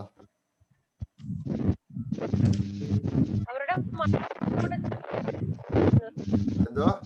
ഒരു ജെന്യൂൻനെസ് എന്ന് പറയുമ്പോൾ, ഒരു സങ്കടം പറയുമ്പോൾ അത് അങ്ങനെയല്ല, അങ്ങനെ അംഗീകരിച്ച് പറയുന്ന, അംഗീകരിച്ചിട്ട് അതിനോട് അവരോട് സംസാരിക്കുന്നതായ കാര്യം. ജെനുവിൻനെസ് എന്ന് പറഞ്ഞു കഴിഞ്ഞാൽ നമ്മുടെ ഫ്രണ്ടിൽ നിന്ന് ഒരാൾ കരയുക കേട്ടോ, നമ്മുടെ മുന്നിൽ ോ അയാളുടെ അടുത്ത് പോട്ടെ എന്ന് നമ്മള് അവരുടെ ആ ഒരു നമ്മള് മാനസിക സ്ഥിതിയോട് ചേർന്ന് തന്നെ നമ്മൾ അവരോട് റെസ്പോണ്ട് ചെയ്യുന്നതിനാണ് ജെനുവിൻനെസ് എന്ന് പറയുന്നത്. മനസ്സിലായോ? മനോഭാവത്തോട് ഓക്കെ പറയണോന്ന് പറഞ്ഞിട്ടുണ്ട്. നമ്മൾ അംഗീകരിക്കുക. അവരുടെ മനോഭാവത്തോട് ഓക്കെ പറയണമെന്ന്, അല്ലെ അംഗീകരിക്കണമെന്ന്. അത് തന്നെ, അവരുടെ മനോവികാരത്തോട് ഓക്കെ പറയുക, അല്ലെ അവരെ അംഗീകരിക്കുന്നതിനാണ് ജെനുവിൻനെസ് എന്ന് പറയുക. കോൺക്രീറ്റ്നെസ് എന്ന് പറഞ്ഞാല് അതിനെ അംഗീകരിക്കുന്നതോടൊപ്പം തന്നെ നമ്മൾ പറഞ്ഞു കൊടുക്കുന്ന കാര്യങ്ങൾ വസ്തുനിഷ്ഠമായിട്ടുള്ള കാര്യങ്ങൾ പറഞ്ഞു കൊടുക്കാൻ പാടുള്ളൂ. അവര് കരയുന്നെന്ന് പറയുന്നുണ്ട്, അവരെ സമാധാനിപ്പിക്കാൻ വേണ്ടിയിട്ട് നമ്മൾ ഒരിക്കലും നടക്കാത്തതായിട്ടുള്ള കാര്യങ്ങളെ കുറിച്ച് പറയാൻ പാടില്ല. മനസ്സിലായോ? ചില ആൾക്കാർ ഇപ്പം ഭയങ്കര വിഷമത്തിലിരിക്കും. ഇപ്പം കുഞ്ഞു പിള്ളേർ ഭയങ്കര വിഷമത്തിലിരിക്കുമ്പോ അവരുടെ കരച്ചിൽ മാറ്റാൻ വേണ്ടിട്ട് ചിലപ്പം ഒരു കള്ളം പറഞ്ഞേക്കാം.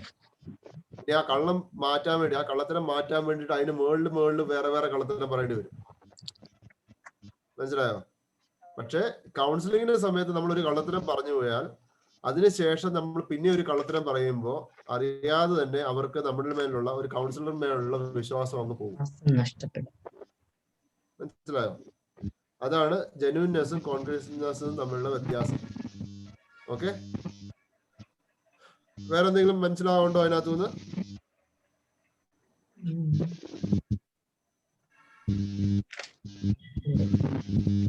ഇല്ല. ഇനി അടുത്ത കൗൺസിലിംഗിന്റെ പ്രോസസ് ആണ്. എത്ര പ്രോസസ് ഉണ്ട്? എത്ര സ്റ്റേജ് ഉണ്ട്? 5 സ്റ്റേജ്. 5 സ്റ്റേജ്. ഒന്നാമത്തെ സ്റ്റേജിൽ എന്താ നടക്കുന്നത്? റാപ്പോ നടക്കണം. അതോടൊപ്പം തന്നെ എന്തൊക്കെ നടക്കണം? ബന്ധം പുതുക്കി സ്ഥാപിക്കുക. ഒരു വെർബൽ നോൺ വെർബൽ ലിസണിങ് നോർമലുമായിട്ടുള്ള കാര്യങ്ങൾ നമ്മൾ ലിസൺ ചെയ്യണം. അതായത് കാര്യങ്ങൾ പറയണം, ശ്രദ്ധിക്കണം. അതോടൊപ്പം തന്നെ അവരോട് റെസ്പോണ്ട് ചെയ്യേണ്ടതാണ്. ഓക്കെ. പിന്നെ രണ്ടാമത്തെ സ്റ്റേജ് എന്താ? എക്സ്പ്ലോറേഷൻ ആണ്. അവരുടെ കാര്യങ്ങള്, അവരുടെ പ്രശ്നങ്ങള്, അവരുടെ ജീവിതാനുഭവങ്ങള്, അവരുടെ ജീവിതം എങ്ങനെയായിരുന്നു, കുടുംബത്തിൽ ആരൊക്കെ ഉണ്ട്, അങ്ങനെയുള്ള കാര്യങ്ങളെല്ലാം കൂടെ നമ്മൾ ചോദിച്ച് മനസ്സിലാക്കുന്നതാണ് എക്സ്പ്ലോറേഷൻ എന്ന് പറയുന്നത്. പിന്നെ മൂന്നാമത്തെ സ്റ്റേജ്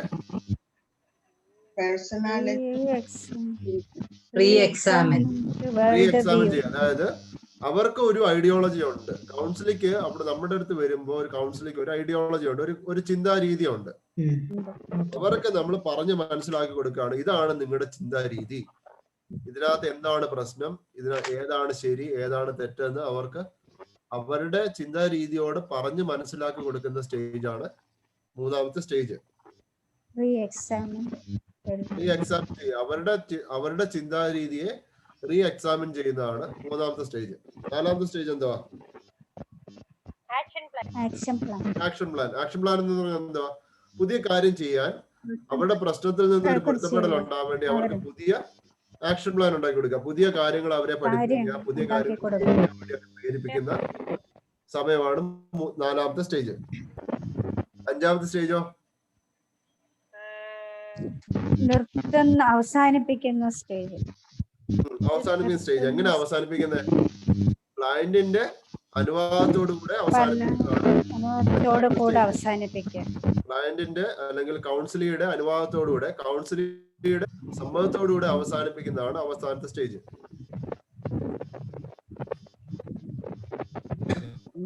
അപ്പം പ്രോസസ് ഓഫ് കൗൺസിലിംഗിന്റെ അല്ലെങ്കിൽ സ്റ്റേജസ് ഓഫ് കൗൺസിലിംഗിന്റെ ഡീറ്റെയിൽഡ് ആയിട്ടുള്ള കാര്യങ്ങളാണ് പിന്നീട് നമ്മൾ പറയുന്നത്. ഒന്നാമത്തെ സ്റ്റേജിൽ ഉണ്ടാകുന്നതാണ് അറ്റൻഡിങ്, അല്ലേ?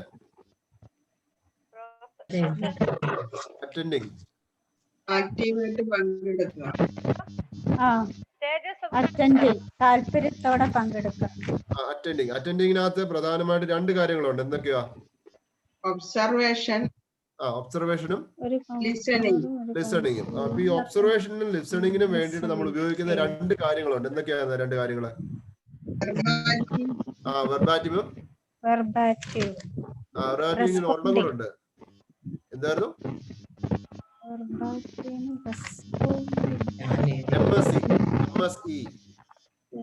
MSE എന്തായിരുന്നു? Mental state examination. ഈ 2 കാര്യങ്ങളാണ് എന്താ അറ്റൻഡിങ് സമയത്ത് നമ്മൾ ചെയ്യുന്നത്. രണ്ടാമത്തെ സ്റ്റേജ് എന്താ? റെസ്പോണ്ടിങ്.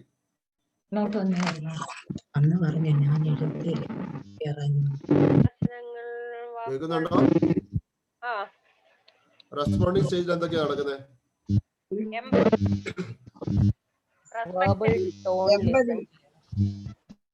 എന്താ?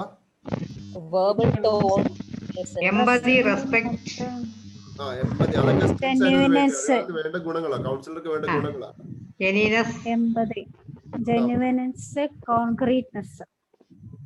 അത് തന്നെ അവര് ഈ കൗൺസിലിംഗ് വന്ന് പറയുന്ന കാര്യങ്ങളോട് അവരോട് തിരിച്ച് നമ്മള് റെസ്പോണ്ട് ചെയ്യുന്ന സ്റ്റേജ് ആണ് രണ്ടാമത്തെ സ്റ്റേജ്. അവരോട് നമ്മള് പ്രതികരിക്കുന്ന സ്റ്റേജ് ആണ് രണ്ടാമത്തെ സ്റ്റേജ്. മൂന്നാമത്തെ സ്റ്റേജോ? പേഴ്സണലൈസേഷൻ. എന്താ പേഴ്സണലൈസേഷൻ എന്ന് പറഞ്ഞാൽ എന്തുവാ? മനസ്സിലാക്കി കൊടുക്കണം. അവരുടെ പ്രശ്നത്തിന്റെ ഒരു പരിധി വരെ അവരുടെ കാരണക്കാരാരാണ്? അവര് തന്നെയാണ് അവരുടെ പ്രശ്നത്തിന്റെ കാരണക്കാരെന്ന് അവരൊക്കെ പറഞ്ഞ് മനസ്സിലാക്കി കൊടുക്കുന്നതാണ് ഏത്? പേഴ്സണലൈസേഷൻ എന്ന് പറയുന്ന സ്റ്റേജ്. അടുത്ത സ്റ്റേജ് എന്തുവാ? ഇനിഷ്യേഷൻ എന്ന് പറഞ്ഞാൽ ആക്ഷൻ പ്ലാൻ ഉണ്ടാക്കുക. നമ്മള് ഇനി അവർക്ക് എന്താണ് ചെയ്യേണ്ടത്, അവരുടെ പ്രശ്നം മാറാൻ അവരെന്താണ് ചെയ്യേണ്ടത്, പുതിയ ഗോൾസ് ഒക്കെ അവർക്ക് കൊടുക്കുന്ന ഒരു സമയമാണ് ഇനിഷ്യേഷൻ എന്ന് പറയുന്നത്. അവസാനത്തെ സ്റ്റേജ് എന്തുവാ? ടെർമിനേഷൻ ആൻഡ് സെലിബ്രേഷൻ എന്ന് പറഞ്ഞാൽ അവരുടെ കൗൺസിലിംഗ് കൗൺസിലറും തമ്മിലുള്ള മ്യൂച്വൽ ആയിട്ടുള്ള അണ്ടർസ്റ്റാൻഡിങ്ങിൽ അവരുടെ സമ്മതത്തിൽ കൗൺസിലിംഗ് നിർത്തുന്നതിനെയാണ് ടെർമിനേഷൻ അല്ലെങ്കിൽ സെലിബ്രേഷൻ എന്ന് പറയുന്നത്.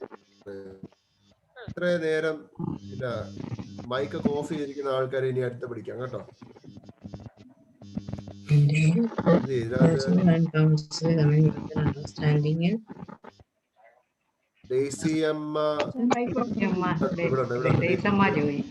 ഞാൻ കണ്ടായിരുന്നു. Okay, Christy കൊച്ചുമേ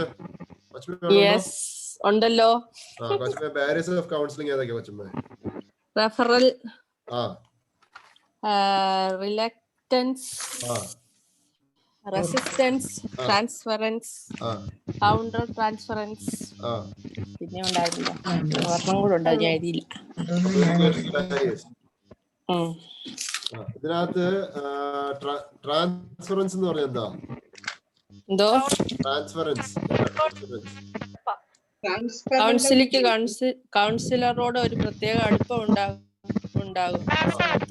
പ്രശ്നമെല്ലാം സുതാര്യതയാണോ? അതായത് ട്രാൻസ്ഫറൻസ് എന്ന് പറയുന്നത് അത് തന്നെ കൗൺസിലറോട് തോന്നുന്ന അടുപ്പം. അത് കൗൺസിലിംഗ് കഴിയുമ്പോഴാണ് അവർക്ക് ആ ഒരു അടുപ്പം തോന്നുന്നത്.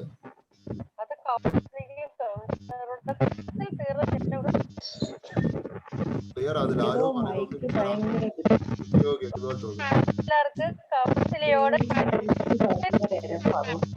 ഈ മിനിയോഹന എന്ന് പറഞ്ഞ അമ്മയുടെ മൈക്ക് ക്ലിയർ അല്ല കേട്ടോ.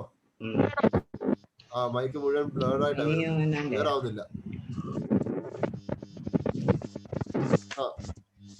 ട്രാൻസ്ഫറൻസ്, ഞങ്ങളുടെ കൗണ്ടർ ട്രാൻസ്ഫറൻസ് എന്താണെന്ന് റിസമ്മ ജേക്കബ് പറയാമോ?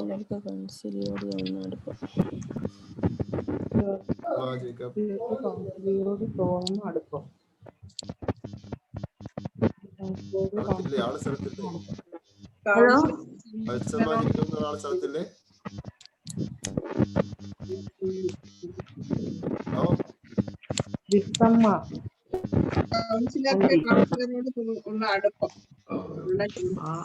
അതന്നെ, കൗൺസിലർക്ക് കൗൺസിലിയോട് തോന്നുന്ന അടുപ്പമാണ് കൗണ്ടർ ട്രാൻസ്ഫർ എന്ന് പറയുന്നത്. ഓക്കെ, അങ്ങനെയാണെങ്കിൽ ആശ ബിജോയ്, റിലക്റ്റൻസ് എന്ന് പറയാൻ എന്തുവാ?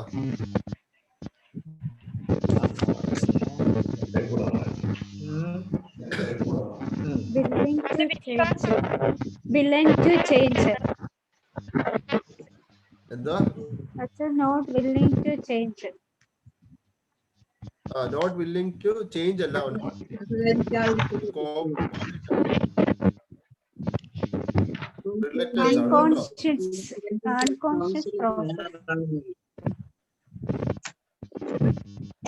അൺകോൺഷ്യസ് ആയിട്ടുള്ള റെസിസ്റ്റൻസ്. ഞാൻ റിലക്റ്റൻസ് ആ ചോദിച്ചേ.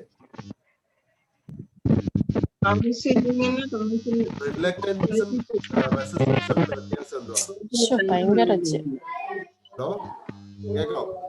ഇല്ല, കേൾക്കുന്നില്ല. ചതിരി റിലക്റ്റൻസും റെസിസ്റ്റൻസും തമ്മിലുള്ള വ്യത്യാസം എന്തുവാ? റിലക്റ്റൻസ് കൗൺസിലേക്ക് കോപ്പറേറ്റ് ചെയ്യാൻ കൗൺസിലർ റെഡി ആയിരിക്കില്ല.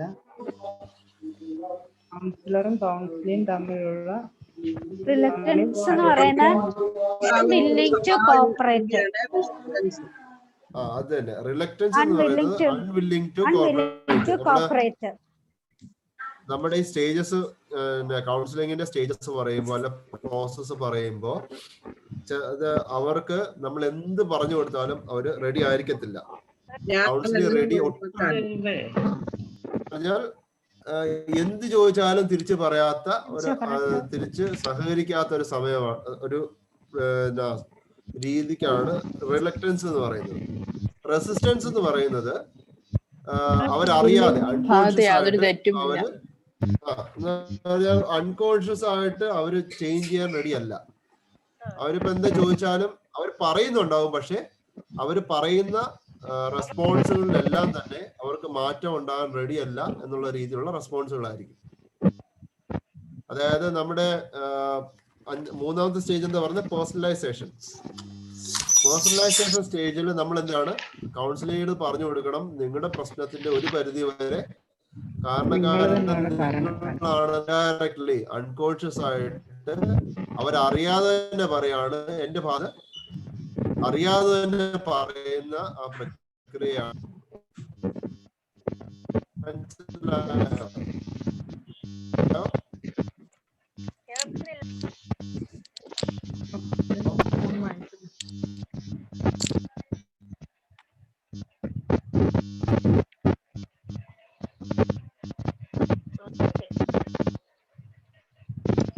കേട്ടോ?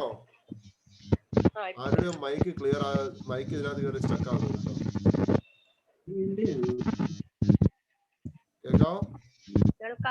കേൾക്കാം?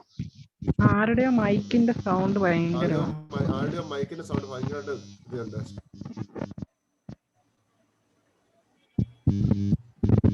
മിനി യോഹന്നാൻ, അമ്മമ്മയുടെ മൈക്ക് ഒന്ന് ഓഫ് ചെയ്യാവോ?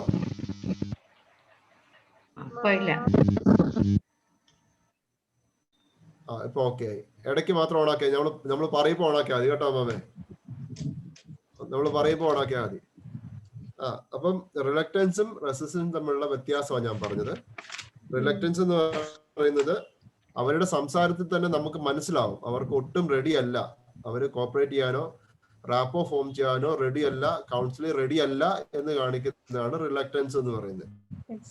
റെസിസ്റ്റൻസ് എന്നത് അവര് നമ്മുടെ ഈ മൂന്നാമത്തെ സ്റ്റേജ് വരുമ്പോ അവർക്ക് നമ്മൾ പറഞ്ഞു കൊടുക്കുക നിങ്ങളുടെ പ്രശ്നത്തിന് ഒരു പരിധി വരെ കാരണക്കാർ നിങ്ങളാണ് പറയുമ്പോ അവരറിയാതെ തന്നെ അവരുടെ റെസ്പോൺസിൽ തന്നെ നമുക്ക് മനസ്സിൽ റെഡി അല്ല, അവര് അൺകോൺഷ്യസ് ആയിട്ട് അവരുടെ റെസ്പോൺസ് ഞങ്ങൾ ചേഞ്ച് ചെയ്യാൻ റെഡി അല്ല എന്നുള്ള റെസ്പോൺസുകളായിരിക്കും. അതിനാണ് റെസിസ്റ്റൻസ് എന്ന് പറയുന്നത്. ഒന്ന് തുറന്ന് സംസാരിക്കുമെങ്കിൽ മറ്റേത് അതിൽ നിന്ന് തന്നെ ഉണ്ടാകുന്ന റെസ്പോൺസ് ആണ് റെസിസ്റ്റൻസ് പറയുന്നത്.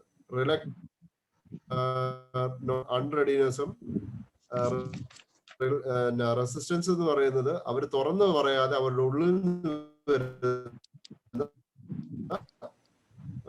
റെസ്പോൺസ്. മനസ്സിലായോ? ഡേസി അമ്മാമയ്ക്ക് മനസ്സിലായോ? പക്ഷെ മുഖഭാവം കണ്ടിട്ട് എന്തൊക്കെയോ ഒരു കുറവുള്ള പോലെ തോന്നുന്നു.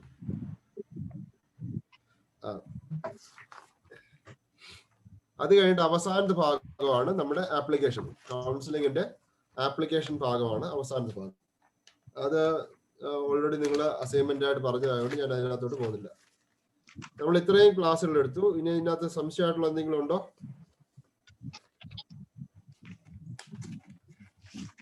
ഇതൊക്കെയായിരുന്നു നമ്മുടെ പോർഷൻസ്. ഇതിനകത്ത് എന്തെങ്കിലും സംശയമുള്ള ഭാഗമുണ്ടോ?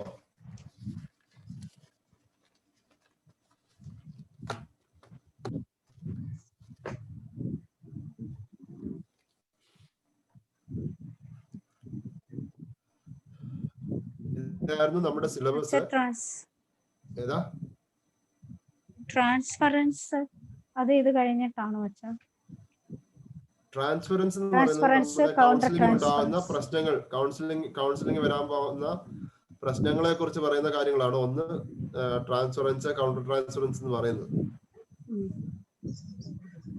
അതെന്താണെന്നാണ് ചോദിച്ചത്? അതോ ട്രാൻസ്ഫറൻസ് എന്ന് പറയുന്നത് കൗണ്ടർ ട്രാൻസ്ഫറൻസ് ആണോ? കൗണ്ടർ ട്രാൻസ്ഫറൻസ് എന്ന് പറയുന്നത് ഒരു കൗൺസിലിംഗ് അല്ല, ഒരു കൗൺസിലർ, നമ്മൾ കൗൺസിലർ ആണെങ്കിൽ കൗൺസിലിംഗ് എല്ലാ പ്രോസസ്സിംഗ്, കൗൺസിലിംഗിന്റെ പ്രോസസ്സ് എല്ലാം കഴിഞ്ഞ് ടെർമിനേഷനും കഴിഞ്ഞു കഴിയുമ്പോൾ അറിയാതെ കൗൺസിലർക്ക് കൗൺസിലിനോട് ഒരു താല്പര്യം ഉണ്ടാവും. പല കൗൺസിലിംഗിന്റെ ഒരു അനന്തരഫലം എന്ന് പറയുന്നത് ഈ കൗൺസിലിംഗ് തമ്മിൽ ഒരു അവിഹിത ബന്ധം, കല്യാണം, ഇങ്ങനെയുള്ള പല പ്രശ്നങ്ങളായിട്ട് ഉണ്ടാവും. അങ്ങനെ അതൊരു കൗൺസിലിംഗിന്റെ ഏറ്റവും വലിയൊരു നെഗറ്റീവ് വശം. അപ്പൊ അങ്ങനെ ഒരു ഉണ്ടാകുന്ന ഒരു താല്പര്യം അല്ലെങ്കിൽ അതുള്ള, അതായത് നമ്മുടെ കൗൺസിലിംഗ് സ്കിൽസിനകത്ത് പറയുന്നുണ്ട് എമ്പതി വേണമെന്ന് പറയും. ഈ എമ്പതി വേണമെന്ന് പറയുന്നത് മറ്റൊരാളുടെ ഷൂസിൽ നിന്ന് നമ്മൾ അവരെ മനസ്സിലാക്കുന്നതാണ് എമ്പതി. നമ്മൾ അറിയാതെ അവര് കരയുമ്പോ നമ്മളും ഇരുന്ന് കരയും, അവരെ എണ്ണിച്ചു പോകും, നമ്മളും എണ്ണിച്ചു പോകും. നമ്മൾ അവരിൽ ഒരാൾ ഒരാളായിട്ട് അല്ലെ അവരെ പോലെ തന്നെ ആയിപ്പോകും. അപ്പം നമുക്ക് വേണ്ടത്, കൗൺസിലർക്ക് വേണ്ടത് എമ്പതിയാണ്. എമ്പതി ഉണ്ടാവുമ്പോ അവരുടെ വികാരത്തോട് ചേർന്ന് നിൽക്കുമ്പോൾ ബൗണ്ടറി വെക്കണോ, ബൗണ്ടറി ഇല്ലാതെ അവരുടെ ജീവിതത്തിലേക്ക് ഒരു പ്രത്യേകമായിട്ടുള്ള താല്പര്യം കാണിക്കുകയും ചെയ്യുമ്പോഴാണ് ഈ കൗണ്ടർ ട്രാൻസ്ഫറൻസ് എന്ന് പറഞ്ഞ ഒരു പ്രശ്നം ഉണ്ടാകുന്നത്. മനസ്സിലായോ? ഓക്കെ.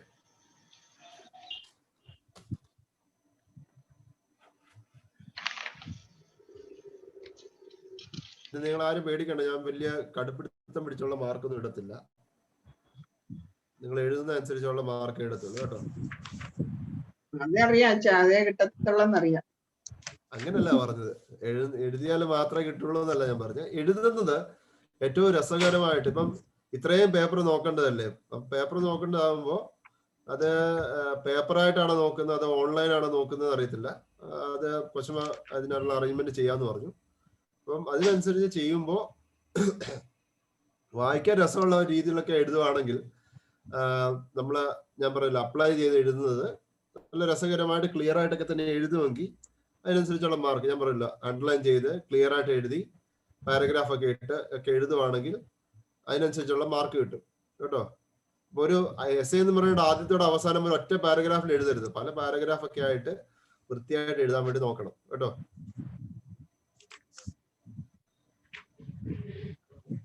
അച്ഛാ മലയാളത്തിന്റെ നോട്ട്സ് ഇല്ല, എഴുതിയിട്ടില്ല. അപ്പൊ ഇംഗ്ലീഷ് പഠിച്ചെഴുതിയാലും മതി. മലയാളീകരിച്ചുള്ള നോട്ട്സ് ഇല്ല, പക്ഷെ അത് നിങ്ങൾക്ക് ഞാൻ മാക്സിമം എന്നെ കൊണ്ട് പറ്റുന്ന രീതിയിൽ മലയാളീകരിച്ച് പറയാനും ചെയ്യാൻ വേണ്ടി ഞാൻ ശ്രമിച്ചിട്ടുണ്ട്. അല്ല അന്നേരം എക്സാമിന് ഇംഗ്ലീഷ് വായിച്ചിട്ട് എഴുതിയാൽ മതി. ഇംഗ്ലീഷ് പിന്നല്ലാതെ ഇംഗ്ലീഷ് വായിച്ചിട്ടല്ലാതെ ഇംഗ്ലീഷ് നോട്ടുള്ളപ്പോൾ ഇംഗ്ലീഷ് വായിച്ചിട്ടല്ലേ എഴുതാൻ പറ്റുള്ളൂ.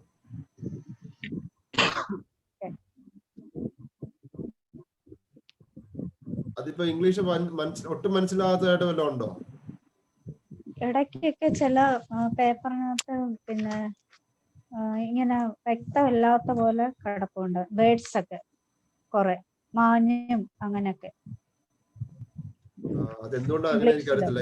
എനിക്ക് കിടക്കുന്ന സ്കാൻഡ് കോപ്പിയിൽ മാഞ്ഞതായിട്ടൊന്നുമില്ല, എല്ലാം ക്ലിയർ ആയിട്ട് തന്നെ കിടക്കുന്നത്. ഞാനിപ്പം അമ്മമ്മ പറഞ്ഞത് വെച്ചിട്ട് ഞാൻ ഒന്നും കൂടെ എടുത്ത് നോക്കിയാന്നല്ല ഇതും.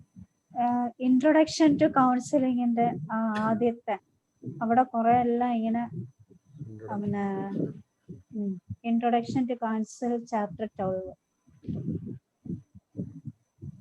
അതെല്ലാം പൊടിഞ്ഞിരിക്കുക, വെള്ള പൊട്ട് പോലെ കുറെയൊക്കെ. അപ്പൊ അത് വേർഡ്സ് വായിച്ചെടുക്കാം.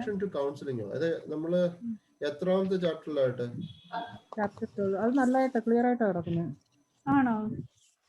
അല്ല ഇവിടെ കോപ്പി എടുത്തപ്പം മൊബൈലിൽ ക്ലിയർ ആണ്, പക്ഷെ കോപ്പി എടുത്തപ്പം ഇത് പ്രിന്റ് എടുത്തതിന്റെ പ്രോബ്ലമാ, ഞങ്ങളുടെ എല്ലാം ക്ലിയർ. പ്രിന്റിന്റെ പ്രശ്നം കേട്ടോ. ഞാനത് ഇത്രയും ഇവിടെ എല്ലാ അച്ഛൻ രണ്ടാമത് വായിച്ചു ഇൻട്രൊഡക്ഷൻ ടു കൗൺസിലിംഗ് ഇല്ല, കുഴപ്പമില്ല കേട്ടോ. അത് ഇൻട്രൊഡക്ഷൻ ടു കൗൺസിലിംഗ് പ്രശ്നമൊന്നുമില്ല, കുഴപ്പമില്ല, നല്ലതായിട്ടാണ് കിടക്കുന്നത്, ക്ലിയർ ആയിട്ട് തന്നെ കിടക്കുന്നത്. അതാ പ്രിന്റ് ഫോട്ടോസ്റ്റാറ്റ് എടുത്തിട്ട് ഒന്നുകൂടെ ക്ലിയർ ആയിട്ട് എടുത്തു തരാൻ പറഞ്ഞാൽ മതി. ഓക്കെ.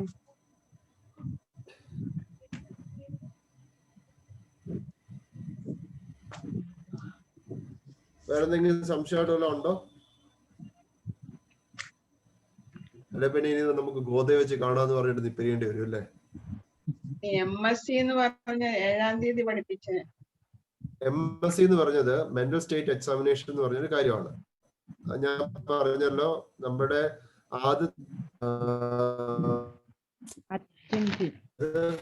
ക്ലിയർ അല്ല, കേൾക്കുന്നില്ല. നമ്മുടെ ഒബ്സർവേഷൻ ആൻഡ് ലിസണിങ് ഉള്ള രണ്ട് സാധനങ്ങളാണ്. ഒന്ന് ഒരെണ്ണം MSc. വെർബ് പറഞ്ഞത് എന്തായിരുന്നു? നമ്മള് ആ ഒരു ഫോമാറ്റിനാണ് വെർബാറ്റിം എന്ന് പറയുന്നത്. സോറി. പിന്നെ MSc എന്ന് പറയുന്നത് നമ്മള് കൗൺസിലറും കൗൺസിലും തമ്മിലുള്ള സംഭാഷണം നടക്കുമ്പോൾ അവരുടെ ആകമാന അപ്പിയറൻസും അവരുടെ റെസ്പോണ്ടിങ്ങും എല്ലാം എഴുതി സൂക്ഷിക്കുന്ന ആ പ്രോസസ്സിനെയാണ് അല്ലെങ്കിൽ ആ ഒരു മെറ്റീരിയലിനെയാണ് MSc എന്ന് പറയുന്നത്. മെന്റൽ സ്റ്റേറ്റ് എക്സാമിനേഷൻ എന്ന് പറയും. അതായത് അവരുടെ മാനസിക സ്ഥിതി, അവരുടെ ഫിസിക്കൽ അപ്പിയറൻസ്, അവരുടെ നമ്മുടെ നോൺ വെർബൽ കമ്മ്യൂണിക്കേഷൻ എന്തൊക്കെയാണ്, പിന്നെ അവരുടെ ഡ്രസ്സിംഗ് പാറ്റേൺ, നോൺ വെർബൽ, പിന്നെ ഭയങ്കര ടെൻഷൻ കാണിക്കുന്നുണ്ടോ, അവർ സംസാരിക്കുമ്പോൾ വാക്കിടുന്നുണ്ടോ, ഇങ്ങനെയുള്ള പല കാര്യങ്ങളും വെച്ചുകൊണ്ടുള്ള ഒരുമിച്ച് എല്ലാം കൂടെ ചേർത്ത് വെച്ചുകൊണ്ടുള്ള ഒരു എന്താ പറയുക എഴുത്തുകുത്ത് ഉള്ള ഒരു മെറ്റീരിയലിനാണ് MSc എന്ന് പറയുന്നത്.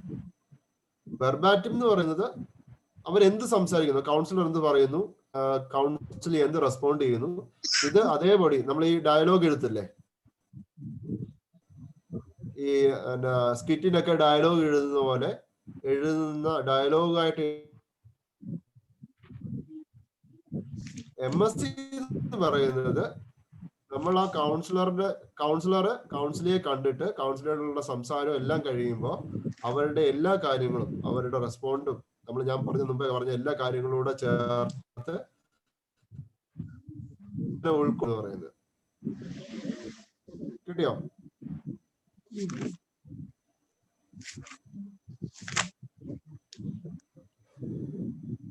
കൊച്ചുമ്പോ ഞാന് ഫുൾ റിവിഷൻ എടുത്തു. അതോടൊപ്പം തന്നെ ഈ എക്സാമിന്റെ ഒരു പാറ്റേൺ, അതായത് 1 മാർക്കിന്റെ 10 എണ്ണം, 5 മാർക്കിന്റെ 4 എണ്ണം, 10 മാർക്കിന്റെ 2 എണ്ണം.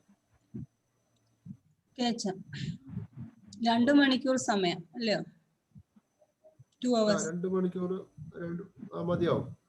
കാരണം ഓരോന്നിനും അത്രയും ആദ്യത്തെ ഓരോ മാർക്കിൻ്റെത് ഓരോ വേർഡ് എഴുതിയാൽ മതി എന്ന് പറഞ്ഞിട്ടുണ്ട്. പിന്നെ 5 മാർക്കിൻ്റെത് ഒരു 3/4 പേജ് മതി, 1 പേജ് കൂടുതൽ വേണ്ടാന്നുണ്ട്. പിന്നെ 10 മാർക്കിൻ്റെത് 1.5 പേജ് മാക്സിമം, 1.5 പേജ് അല്ലെങ്കിൽ 2 പേജ് മാക്സിമം സമയമുണ്ട്. അതപ്പോ 2 മണിക്കൂർ കൊണ്ട് എഴുതി തീർക്കാൻ പറ്റും. ഏതാ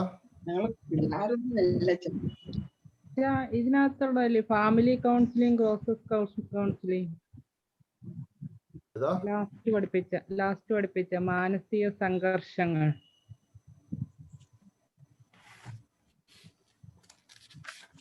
മനസ്സിലായില്ല. ലാസ്റ്റത്തെ ക്ലാസ്സിന് പഠിച്ച മാനസിക സംഘർഷത്തിനകത്തുള്ളതല്ലയോ ഫാമിലി കൗൺസിലിങ്ങും ക്രോസ് കൗൺസിലിങ്ങും.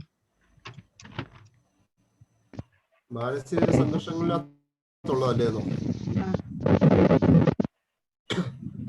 ഏതെനിക്ക് മനസ്സിലായില്ല, അതോടെ പറയാം.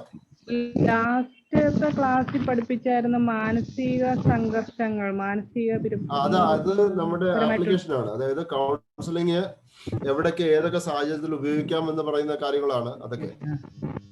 അതൊരു ഒരാളുടെ അസൈൻമെന്റ്, സൂസൻ സ്റ്റീഫൻ എന്ന് പറഞ്ഞ ആളുടെ അസൈൻമെന്റ് ഞാൻ ഓൾറെഡി പോസ്റ്റ് ചെയ്തായിരുന്നു. ആപ്ലിക്കേഷൻ ആണ് അത് നോക്കി പഠിച്ചാൽ മതി എന്ന് പറഞ്ഞായിരുന്നു.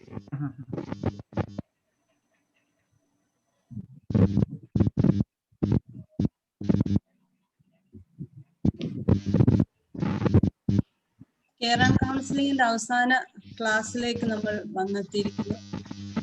കഴിഞ്ഞ 7 ക്ലാസ്സിൽ വളരെ മനോഹരമായിട്ടും വളരെ വിശദമായിട്ടും പേഷ്യൻസോടുകൂടി ഞങ്ങളെ കേട്ടു. അതിന് വളരെ നന്ദി പറയുന്നു. സ്റ്റുഡൻസിന്റെ ഭാഗത്തുനിന്ന് സൂസൻ സ്റ്റീഫൻ ഒരു വാക്ക് നന്ദി പറയുന്നു.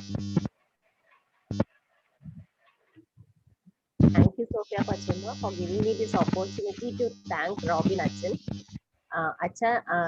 Yan, on behalf of Divya Bodhini 2020 and all the students of this batch, would like to extend our thanks for the care and counseling class that you have taken for us. അച്ഛൻ വെറും ഒരു അച്ഛൻ മാത്രമല്ലെന്ന് ഞങ്ങൾക്കറിയാം, ഒരു clinical സൈക്കോളജിസ്റ്റുമാണ്. Even though you have a busy schedule, അച്ഛൻ കാണിച്ച ഈ മനസ്സ്, your willingness for taking class is really appreciated. Network problem കൊണ്ട് ക്ലാസ്സിൽ ബ്രേക്ക് വരുമ്പോൾ ഒക്കെ അച്ഛൻ ക്ഷമയോടെ ക്ലാസ് കണ്ടിന്യൂ ചെയ്യാറുണ്ട്. Achan, you were so kind throughout, and your patience is unremarkable. In a short period of time, you taught us a lot. thank you, Acha, for helping us to understand regarding the importance of parent counseling, regarding the elements and regarding human personality, and finally you taught us regarding the practical tips for counseling. So we hope we will definitely try to implement these in our life. As a psychologist, the guidance and support that you are giving to your clients is really appreciated. May God bless you spiritually and in your family life. Once again, thank you on behalf of this small group. Thank you, Acha, so much. May God bless you. Thank you Susan. പക്ഷേ ഇതിപ്പം ഈ പറഞ്ഞ ആള് കുറച്ച് English ആണല്ലോ. Susan കേരളത്തിന് വെളിയില പഠിച്ചത്. അച്ഛൻ ഞാൻ ആൻഡമാൻസിലായിരുന്നു, അതുകൊണ്ട് അങ്ങനെ മലയാളം ഇല്ല. ഇംഗ്ലീഷിന്റെ സ്ലാങ് ആണെങ്കിലും വേർഡ്സും പാരഗ്രാഫ്സ് ഒക്കെ നല്ല രസമുണ്ട്. വെച്ച് നോക്കുമ്പോ ശരിക്കും പറയാൻ ഞാൻ എന്റെ ഇംഗ്ലീഷ് മലയാളീകരിക്കുമ്പോൾ ഞാൻ കുറച്ച് കഷ്ടപ്പെട്ടു കേട്ടോ. ഇത്രയൊക്കെ ഭംഗിയായിട്ട് ഇംഗ്ലീഷ് പറയുന്ന ഒരു ഗ്രൂപ്പിനെ കിട്ടുന്നതാണ് വലിയ കാര്യമാണ്.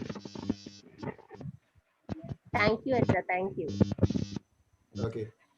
മറ്റാർക്ക് എന്തെങ്കിലും പറയണമെങ്കിൽ പറയാൻ സമയം.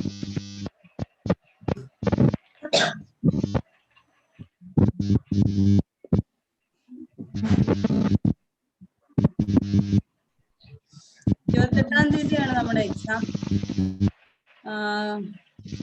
ക്വസ്റ്റ്യൻ 155 ആകുമ്പം വാട്സപ്പിൽ ഇടും. നമുക്ക് ഇങ്ങനെ ഈ പ്ലാറ്റ്ഫോമിൽ കൂടെ നമുക്ക് തുറന്നു വെക്കാം. എന്തെങ്കിലും സംശയം ഉണ്ടെങ്കിൽ അച്ഛനും ആ സമയത്ത് കയറാവല്ലോ അല്ലേ അച്ഛാ? 28th Monday.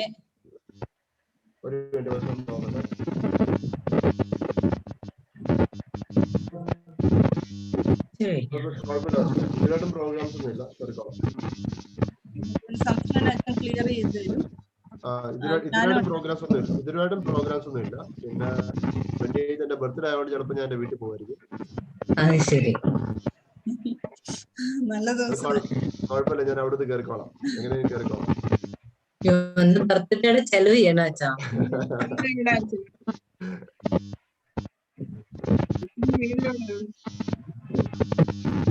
Okay, thank you അച്ഛാ.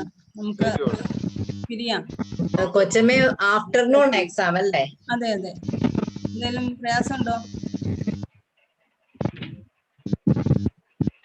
എന്തെങ്കിലും ഉണ്ടോ?